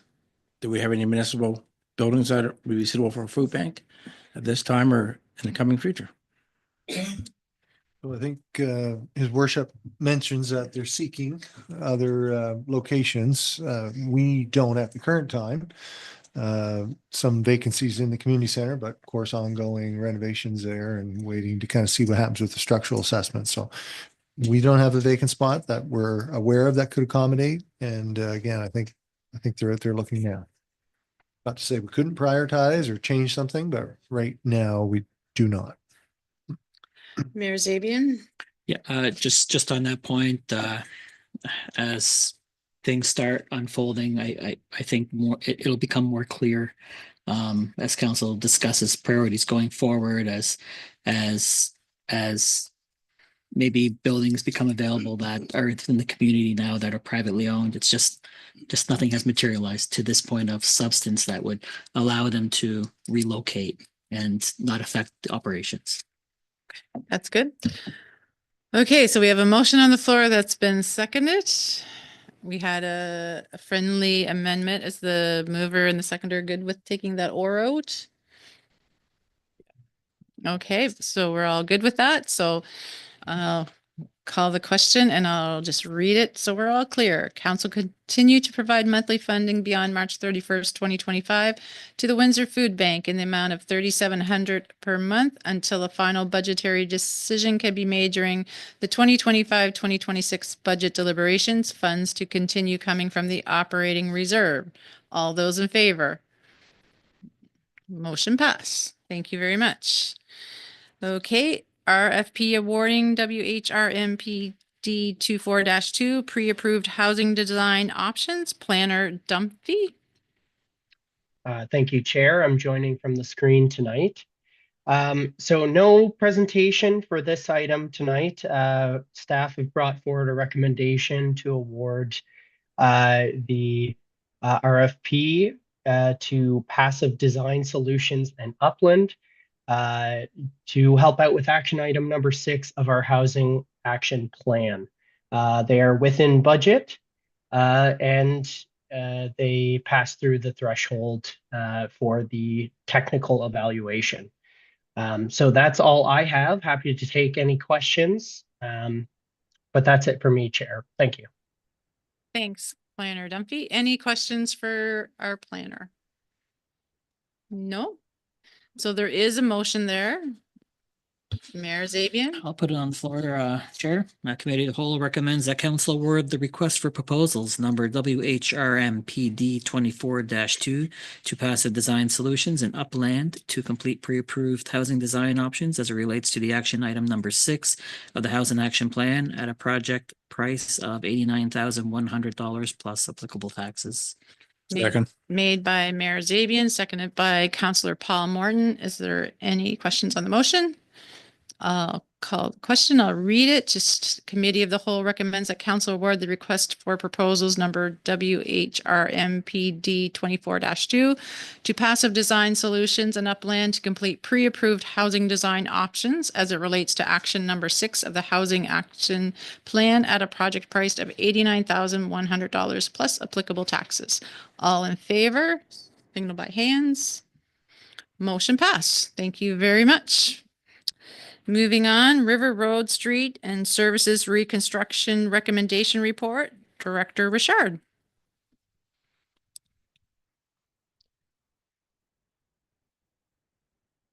Thank you, Deputy Mayor. So this is a recommendation report for a street renewal and services replacement.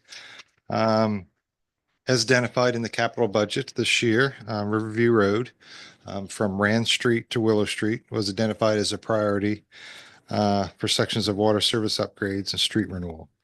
The project did include infrastructure improvements, replacement of the full water main with a 10-inch DR18 pipe, installation of 3 new fire hydrants, pressure reduction chamber, replacement of water service laterals to the property lines, new storm water mains, 7 new storm manholes, 15 new catch basins, construction of a French drain, street reconstruction with additional of concrete curb on both sides, new concrete sidewalk, reinstatement of driveways and street parking or street line parking painting were required.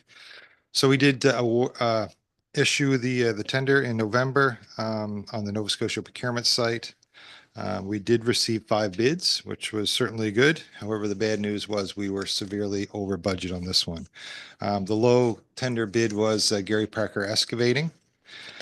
So we did kind of miss the mark on the estimate. Part of that was we didn't update the unit prices based on the runaway inflation. Also the competitiveness, all the contractors are busy, and we did miss the pressure reduction valve chamber in the water portion. So those were some of the things that we missed after close review of these unit rates. But essentially, we're dealing with runaway inflation, and that's essentially the price. So the decision is for council. If you want to continue, we can award this project, but we are 2.468 million over budget. A lot of that was on the water portion, the street portion. The sanitary was fairly close, but all the others were certainly over budget. So the project does need to be completed.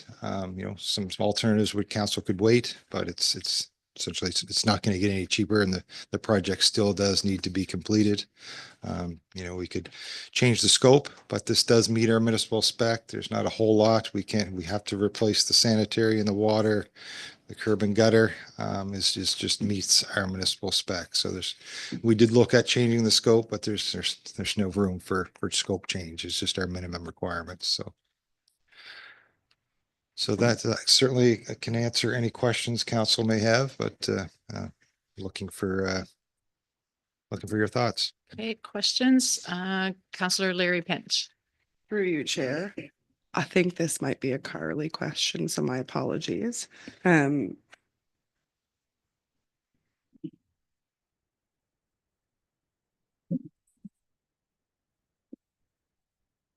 Would you recommend that this large additional cost be taken out of the reserves within this budget year prior to starting a new budget?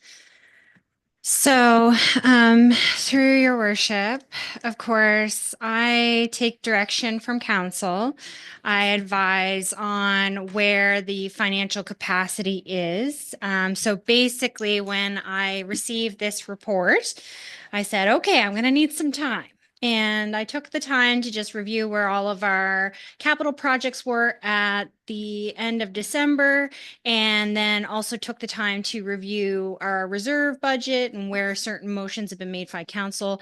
So in the proposed funding, you'll see where I have made proposed funding allocations from various reserves, and those are all within the capacity of the reserves.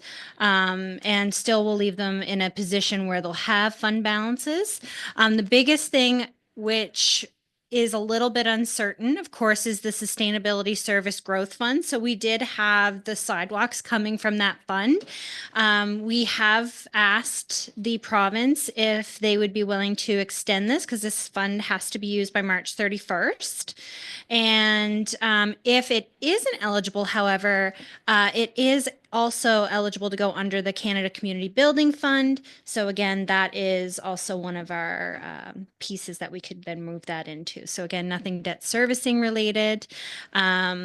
We did anticipate to have some debt servicing as part of this project. So I mean, with the additional debt servicing taking on, because we were able to, again, mitigate some of this through our infrastructure, through the Hansport, which they have been contributing to for a number of years through their rate, that we're only actually through the tax rate taking on that additional 29,000 in debt servicing per year. And so I know you guys haven't gone through budget deliberations yet, but if we think about what a penny is worth, you know, we're over 100,000 on what a penny's worth. So in an enhanced port, if roads are general rated, so we don't need to worry about that. But overall, they're 100,000 versus the 29 additional. And we have already accounted for the 76 in the budget. So, yeah. Anybody, Counselor Palmer? So I'm gonna say this can't wait any more longer. We tried the waiting game since 2021. It's doubled in price. Next year it's gonna go up again. If you don't believe me, get up and down the road. You feel like a milkshake machine in the bottom and need a barf bag to get off back in the car. So go down and have a look for yourself. So I will put the motion on the floor. Or Jim, you want to go first? Yeah, I just have one question, if I could, Director of Finance, through you, Chair.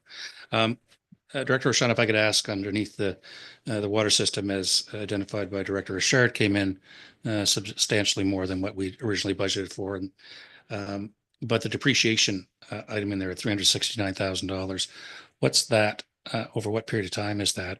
That's about 30% of what's allocated for the water system within the budget on your proposed funding. Oh, yeah. So that is the depreciation funding. So that's just the funding source. It's not over a certain period of time. So that would be taken from the depreciation reserve and then yeah. Allocated in to pay for. Yeah, this. exactly. It's Yeah. not depreciation on the water system. It's not depreciation on the water system. Thank It is you. a funding source that we use, and it's specifically called depreciation. Thank you. However, I will highlight again, because I know this has kind of come up and it'll be new this year coming up in budget.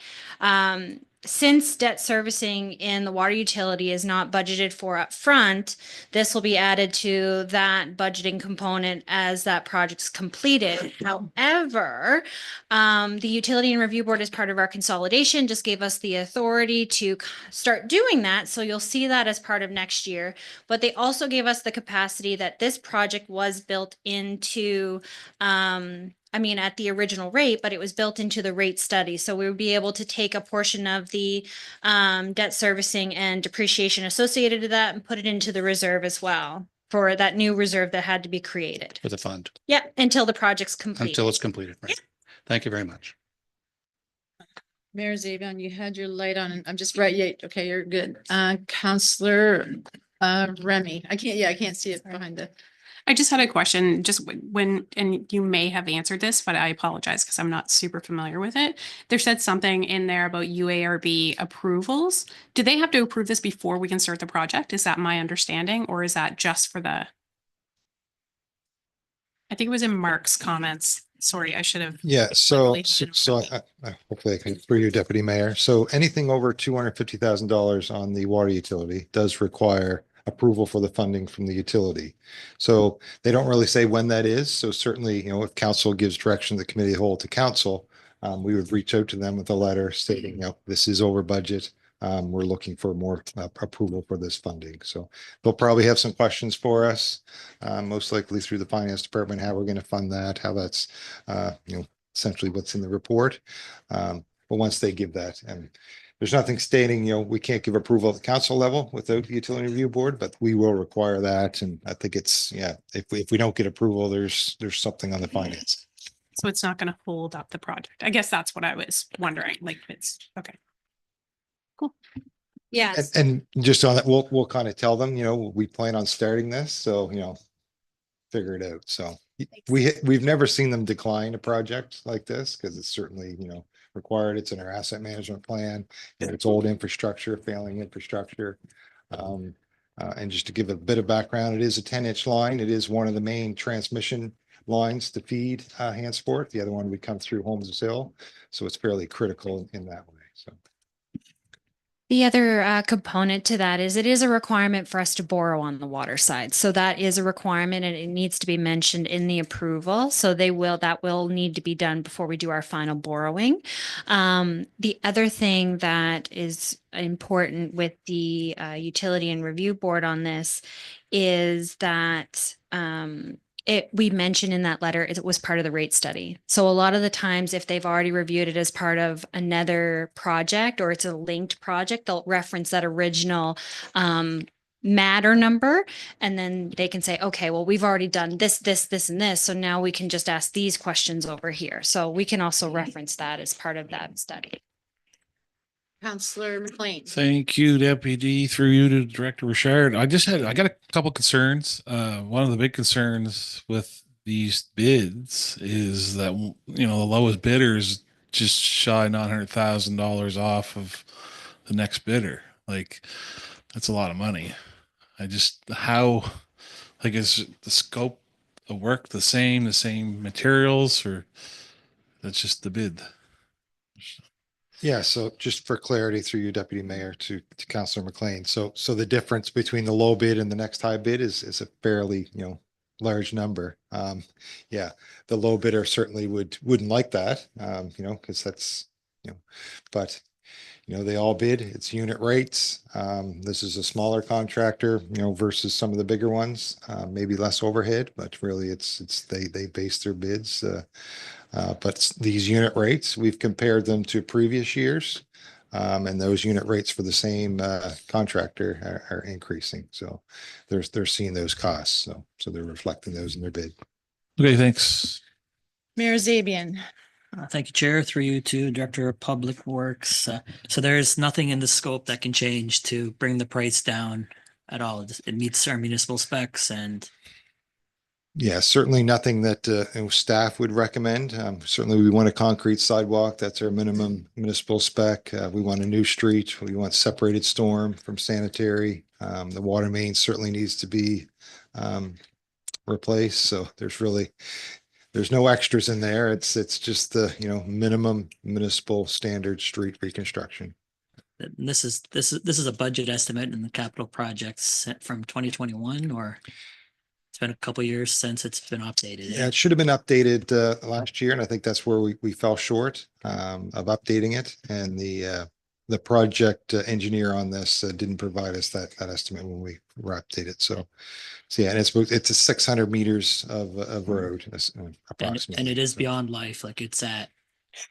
Certainly the road structure is, we could, buy some time with the services, but the road structure, we're not going to replace the road structure without replacing that age infrastructure under there. And the PRV chamber is not functioning like it should. So we need a completely replacement pressure reduction valve chamber in that street too. So that's fairly expensive. Just one more question, Chair, to Director of finance. We do have capacity. We're not overextending, where there's no concerns about the funding for this project, just to confirm. Yeah, so like I said, mentioned when Councillor Larry Pinch I took some time and reviewed, of course, where our capital projects are finishing, what projects probably, aren't going to be finished before the end of the year, similar to what we've done in previous years, and just did an estimate on what's been approved, what hasn't been approved. And then looked at what our reserve balances were and made my recommendation on where the fundings are, A, to keep our reserves healthy, but B, also to ensure affordability of the project. And this option here results in additional debt servicing, but we were able to mitigate most with reserves, which was really successful, I think. And again, I said some of this funding is outside funding as well, or utility funding as well. So for instance, the sanitary storm is coming from the Hansport Infrastructure Reserve, which is funded through the Hansport rate. And then you also have the sewer reserve, which is funded through the sewer I say utility, but the sewer system. And then of course you have the water system, which is their depreciation reserve and their long-term borrowing. So that would only impact the utility. It wouldn't impact the taxpayer. So we were able to, again, reduce where we were having the so for instance, the sanitary system, we decreased the pull for the sanitary side from the Hansport Infrastructure Reserve and increased from the sewer reserve because the sewer reserve had $1 million in there. And then we were able to reallocate what we didn't take from the Hansport Infrastructure to the roads and stormwater so that we could reduce the borrowing on the taxpayer side. So those were the strategies that I kind of implemented as I was going through while trying to maintain reserve balances projections at the end of the year. No, I saw that and I appreciated that a lot, actually. So no, we appreciate it. Thank you. Okay, is there any more questions on this before we go to the motion? Councillor Ivey. Yeah, just one question if I could, just based on, through you, Chair, to Director Ashan, based on your last response. So with the water utilities consolidation now, is the cost of the water system upgrades within this allocated across all water utility users? Is that correct? Okay, thank you. Thank you, Director Richard and Rashawn.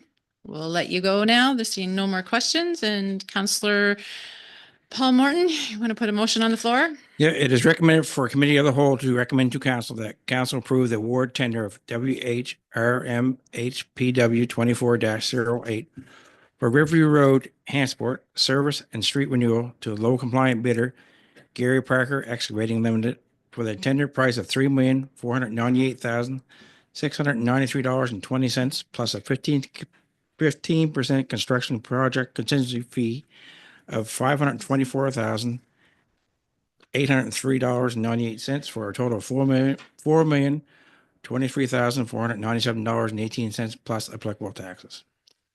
Made by Councillor Paul Morton. Is there a seconder? I'll second it. Councillor Remy. Any questions on the motion?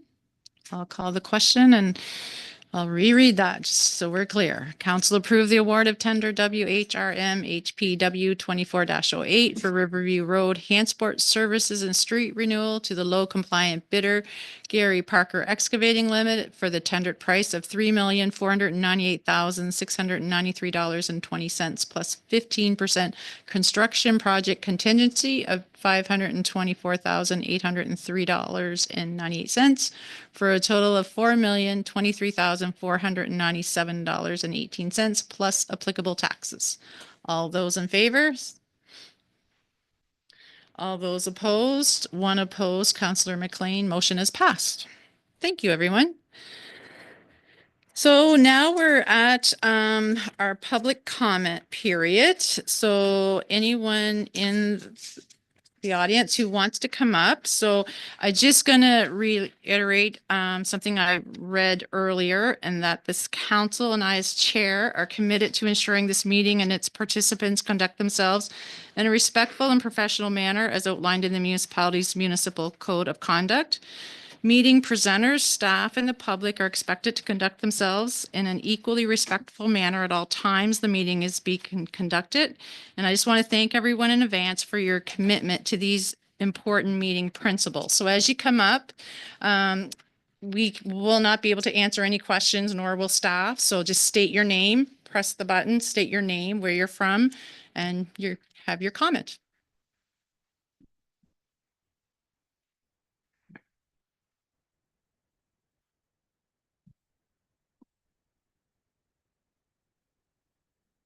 I am Kathleen O'Brien and I live in Union Corner. I'm here tonight because I want to ask council to please consider getting involved with this Union Corner cell tower issue. See, all of these dealings have been done behind closed doors right now, which has led to things not being carried out in accordance with our municipal bylaws. And all of the federal government's regulations have not been met. And these are set by the ISED, which is the Innovation for Science and Economic Development. So I'll try to just give a few examples, but the Excel spreadsheet that I sent to council is pretty in-depth and detailed on a lot of the problems we've had. So Shared Tower, they're an Ontario company. They were not going to meet our setback bylaws. I was informed by the director of planning at the time that the Land Use Authority was going to approve it anyway, and they weren't going to go through the bylaw exemption process, which would just leave council completely out of it. They didn't even make this company justify why it couldn't meet setbacks. So this Ontario company just had a free pass to ignore our bylaws. I had to send many emails quoting the bylaws and regulations and the federal requirement for them to follow our telecommunication procedure and call the Nova Scotia Department of Municipal Affairs before the Director of Planning would accept that they couldn't approve that tower. So the original document that was sent to the municipality from Shared Tower had false information on it, including stating that it met setback and gave a false distance to our property line, making it appear to meet setback. Shared Tower provided many examples of false information given during the public consultation process, and the municipality was aware of these issues with certain statements made by the company, including why alternative locations weren't considered. And instead, they just chose to turn a blind eye to them making these false statements, which just leaves the public consultation process completely meaningless, because if they're just going to give us untrue statements, then they haven't actually met the requirements to answer all of our questions and address our concerns. Somewhere between November 22nd and December 12th, Shared Tower provided a new 4-page document to the municipality. The Land Use Authority approved this document based on the information in it, and they issued a permit and a letter of concurrence. Well, through the Freedom of Information Act, I've had a chance to review that document, and it's riddled with errors. I'm actually kind of surprised it was approved. So the land PID that is showing the tower, that's actually an outdated view of it. If you go on Viewpoint, you can see that there's been 7 acres that has been sectioned off of that land and sold.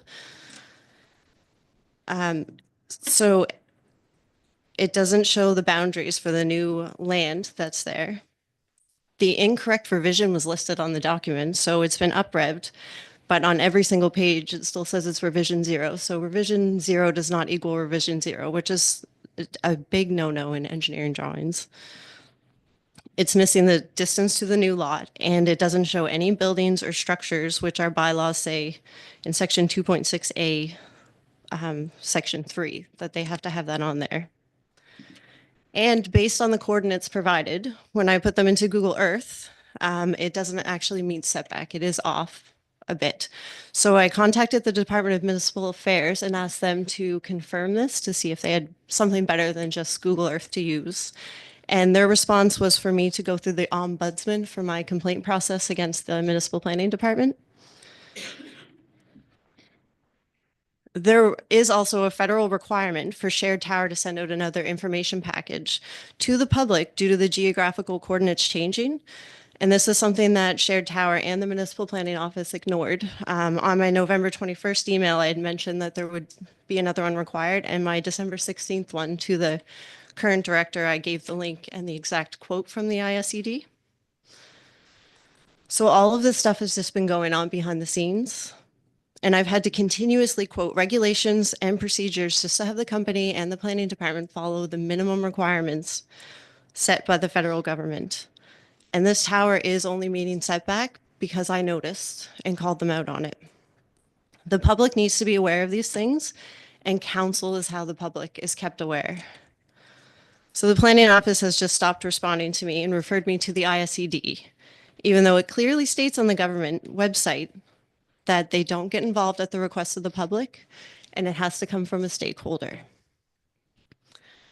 But council, as a stakeholder, could request the ISED step in through the dispute resolution process, and then we could force the municipality and shared tower to let the council be involved in this. If council was involved, we could do this properly and look for a more suitable location that can easily meet our setback bylaws. For example, I don't believe the gypsum company was looked into based on the false reasons that shared tower provided during the consultation process. And they also didn't have it on the list that they sent you guys on February 6th of locations they looked at. If the council could get in contact with the company that owns the land, we could look at that location and see if it's an option. Then the tower could be placed away from residents, a nice safe distance, and there is potential for higher elevation in certain locations in the gypsum company. So the current tower location only has an estimated coverage of 3.5 kilometers. So that's only going to reach about Ferry Road and Poplar Grove. And so Avondale will completely be missed on this. And it's not likely Avondale will get cell coverage for a long time because a small population isn't really a priority. It's more likely Scotch Village or Burlington will be the next ones to get this. Cell towers need to be planned out properly. And we have to look at future placements so that we're looking at more of a grid pattern, aiming for the long-term solution to reach all of West Hants and not leaving these little pockets of cellular dead zones in the area. A cell tower is going to be amazing for our community, and we need it. We desperately need more cell coverage. But a 90-meter tower is a significant structure, and it needs to follow proper procedures and regulations. The council and the public need to be involved in this. The public needs a voice, and the council is supposed to be our voice. Please request the ISED get involved in this dispute resolution process because all of the federal and municipal requirements haven't been met. I've provided many examples for how they haven't fulfilled the requirements, and I understand that there's a lot of information to take in. So even if some of this is unclear, consider getting the ISED involved and let them clarify the stuff or let them actually step in and do the dispute resolution process. Just be mindful who you take advice from on some of this stuff because there are people that are very tight with shared tower and has been working with them for a long time and had the opportunity to get council involved and chose not to. We also need to put an effort into reaching as many residents as possible. And the priority should be to place this tower in the best location for the community and not the cheapest location for this company. And the last thing West Hants needs to consider is getting a proper telecommunication tower procedure in place, something that includes council, the public, the Planning and Heritage Committee, so that this doesn't happen again, because leaving this up to a small handful of people has proven that regulations aren't going to be enforced for these companies if nobody's watching. So please consider getting involved as our council. Thank you. Thank you. And just as reminded, we have allowed 20 minutes so if we can keep them shorter, just so I can get more people. No, that's okay. I wasn't cutting you off. No, I wasn't cutting you off. Not a chance. Yeah. Yeah. For 20 minutes. No. State your name, where you're from. Yeah. Yeah. Thanks. Good evening, everyone. I'm Guido Guide Forlani, and I think that for a moment tonight we felt like in the Situation Room when Kennedy called off the Cuba Missile Crisis. And I appreciate what the mayor called off at that point. We have worked with the PACAC for 5 days, beginning on Friday or even earlier. By the time we received the first letter from a woman called Marge from Handsport, we realized that something was happening and our work was appreciated. And so I called for a meeting on Saturday morning at Garish and Gray, all of us, and we decided at that time, because Paul Beasley is actually reading, is his reading time, so we completely blew his reading time at Garish and Gray. It was a great meeting. And tonight, I come from 2 or 3 generations of fighters. In Italy, we fought the Germans, my grandfather, my great-grandfather, my grandfather fought the Nazi. And, I am a civis, that in Latin means a man of the people. And I am of the people, by the people, and for the people. But I'm so grateful to the mayor, and the great sign of a leader is the ability to say, hey, I made a mistake, or whatever was said. So that is highly, highly, highly appreciated. As Sun Tzu in The Art of War says, the best thing in the honorable fight, as Michel and I called it the honorable fight, just based on procedure, is that the fight doesn't happen. So that is fantastic. We only wanted the procedure and the form to be respected. We are okay in the choice that the council make. The Municipality Act, which I studied side by side with a few of you for 3 days. I haven't done anything in my home for 5 days. Learning the code. Mention so many may and might that it's not even fun. May, the council may, the committee might. But as the quote that was told to you, Council Morton, because you can, it doesn't mean you should. It's a wonderful quote. Is wielding power with wisdom. Did I use the right verb? Wielding? So, effectively, I want to say that if I will be part of the new number of 2, it's fine. I'm willing to work. I called each one of you and work with you, and to some I expressed my feeling about this situation, to some not. I do believe that we need more representation. I do believe that the amalgamation already created, did great things, and in the meantime created problems. And guys, I am a 4.5 years old. I know it doesn't look like, right? To Windsor. So I'm pretty new here. I don't know anybody. I don't know anyone. But I have a sense, and I wrote what I love about building and architecture, and you heard it. I believe that the need is for this land to be represented from the 7 corners of this land, not just the 3 municipalities. I believe that we can have a very strong presence of councillor. We can have people on Zoom, as it often happens. And so we don't have 18 seats. But in case I'm still in that committee, I will miss forever if I don't have the colleague I work closely for 3 months. We know that we already lost Tim Carr, that felt disheartened by what happened.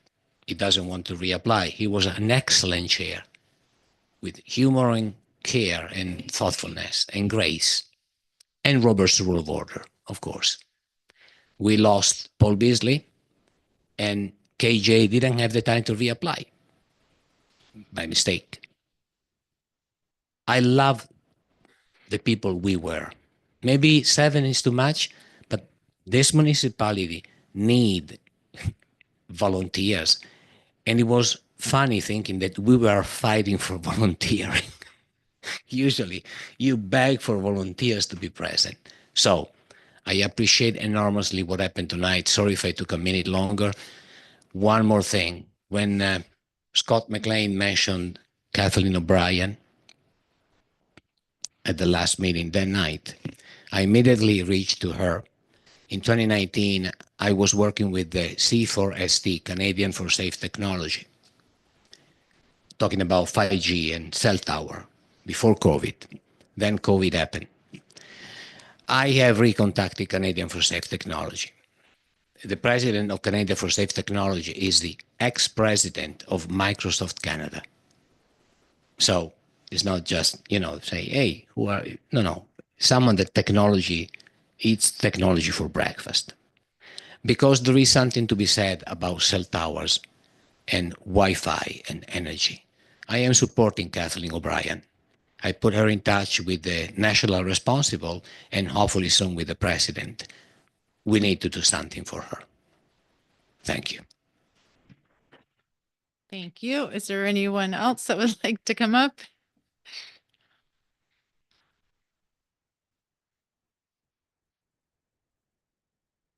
How much time do I have? A couple minutes, because Okay, I'll be- if we'll let everyone too, because I'm not sure, looking at the audience, I'll give everyone an opportunity if they want to. Okay, I'll be quick here. As you folks have already seen, I've sent a letter outlining my dismay about the decision. But the only thing I will add a little bit different around the decision that was made is something that I tell a lot of municipalities when I travel around this province is who holds power, who seeks control, and who needs to build trust. I say these words to say that the decisions that are made here make rippling effects.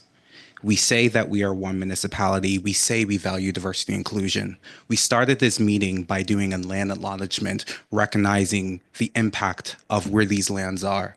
We talked about the significance of the African Nova Scotian communities and the sacrifices that these communities have made throughout this province. Yet we make decisions that still connect to the colonial structures in which we uphold. So when we look forward, and when you folks are in these seats for the next 4 years, when you look to see where you want to go, have the mindset of where you want to go and what you want to do things differently. And I'll put we, because we all ran in the election, everyone talked about how we are building this municipality. We talked about the divisions. We talked about where we want to go. Yet, since we have been here, we are still doing the same things that have divided our community. This crawling back of PACAC is not necessarily about removing volunteer people. It's talking about how people can come together and co-create where they want to see this municipality go. From my standpoint as a member, I saw this happen in real time when we looked at the view planes surrounding Fort Edwards. Everyone had the conversation and put their opinion into the motion. We took the time to understand where people were coming from. We saw people brought research to the place, and there were divisions. People wanted to talk about development. People didn't want to talk about development, but we tried to figure out where can we go to have a compromise. That's what was the power of our committee. That's what happens when people are involved in the process that do not have invested interests. The invested interest that we had is for our community. So when we look forward and when you folks have the conversation again, have that in mind. Thank you. Thank you, KJ. We'll have a couple more. State your name, Marcus, and where you're from. Marcus Keogh, Upper Vaughan, disgruntled, terminated PACAC volunteer. It's okay. I just have 4 quick comments. I'm not going to talk too much about the PACAC. I want to thank the mayor for acknowledging, how this went and giving it some time to be revisited. I think that's great. I had 2 questions, but I guess I can't ask questions, so I'll form them as comment questions. One is,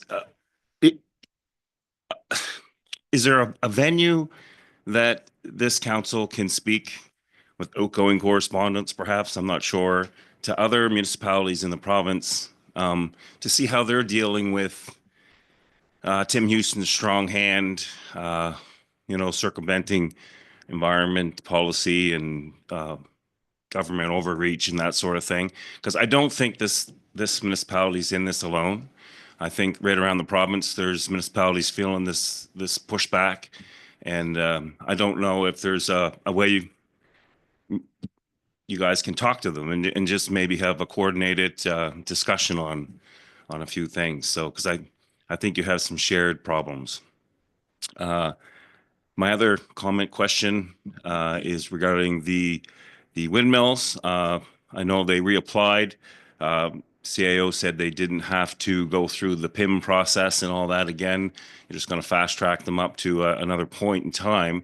But with their project now having new criteria, shouldn't they start over again? I mean, the public is probably going to be judging most of their where they're at with everything on that initial PIM. So I don't know if they need to start over again. So I know I can't ask question mark, but it's kind of what I was curious about. And my last comment, this is coming from the Upper Vaughan Community Hall. We want to thank the municipality. Kathy Johnson is an absolute superstar. She reached out to us and got us involved with your winter carnival activities. She got the newspaper did a great piece on our hall and our chili competition that we held out there. We heard it on the radio all day long, and we had an absolute success with our fundraiser. So thanks for that. And whoever's in charge of Kathy, yeah, give her a big thumbs up because she was great. So thank you. Great. Thanks, Marcus. Anyone else? You'll be brief. State your name and where you're from. My name is Michelle Bourgeois. I'm from Curry's Corner. I was a PACAC member. I kind of pride myself in being a keep the temperature down kind of guy in dealings with things and try to stick to the facts and whatnot. So I do appreciate the actions of the committee of the whole tonight on sort of just taking a step back and bringing the collective temperature down. Some time to reflect, make a decision, and we can all move forward. I'm sure there's something. There's a pot of gold at the end of the rainbow. We just have to figure out how to get there. So I do thank the committee for at least putting a pause, taking a breath, and if the decision is what it is, we can certainly. I can't speak for anyone else. I can certainly accept that. So I do appreciate that calming effect that this action had tonight. Thank you. Great. Thank you. We have a couple more minutes. So is anybody else? Seeing no one moving, I'll thank you. Oh. And just a couple more minutes. So.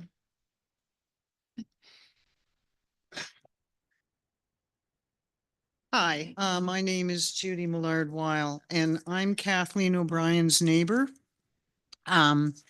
I just wanted to comment that Shared Towers approached us before they approached Kathleen's neighbor. And they made it sound very appealing. And Dad was like, yeah, let's get one. But I did some research into it, and the research on cell phone towers, especially 5G, 4G, it's just starting to come out now, the health effects that it's having on all living life. Anything like animals, people, bugs, plants. So this research is just evolving. And the problem is that the corporations that want the cell towers in place are suppressing this information that the scientists are finding. And this has been going on globally. So the more I've looked, the more research that I've found these scientific journals where they are finding that they are detrimental to our health. So we turn down shared towers because the health of our people in our community mean more than the money that they would give us for some cell phone service. So, you know, a 5G tower would be great in some place that's not populated. So I just, you know, they haven't checked the mine. They haven't checked other places. I mean, it is a rural area, and there's lots of high elevation places that aren't beside houses or animals, because there's There's studies that it's bad for animals. I mean, there's short-term effects and there's long-term effects. So anyway, I just wanted to get my 2 cents in there and support Kathleen because I'm going to have to look at that tower too. So, and just think about it. Would you want one in your backyard? Thank you. Thank you very much. Okay, I think we've used our time for public comment, so I want to thank everyone and drive safely home. We are moving into in-camera council, so I need a motion to go in camera. So moved. Counselor Bob Morton or Paul Morton, seconded by Counselor Larry Pinch. All those in favor? Thank you. Motion carried.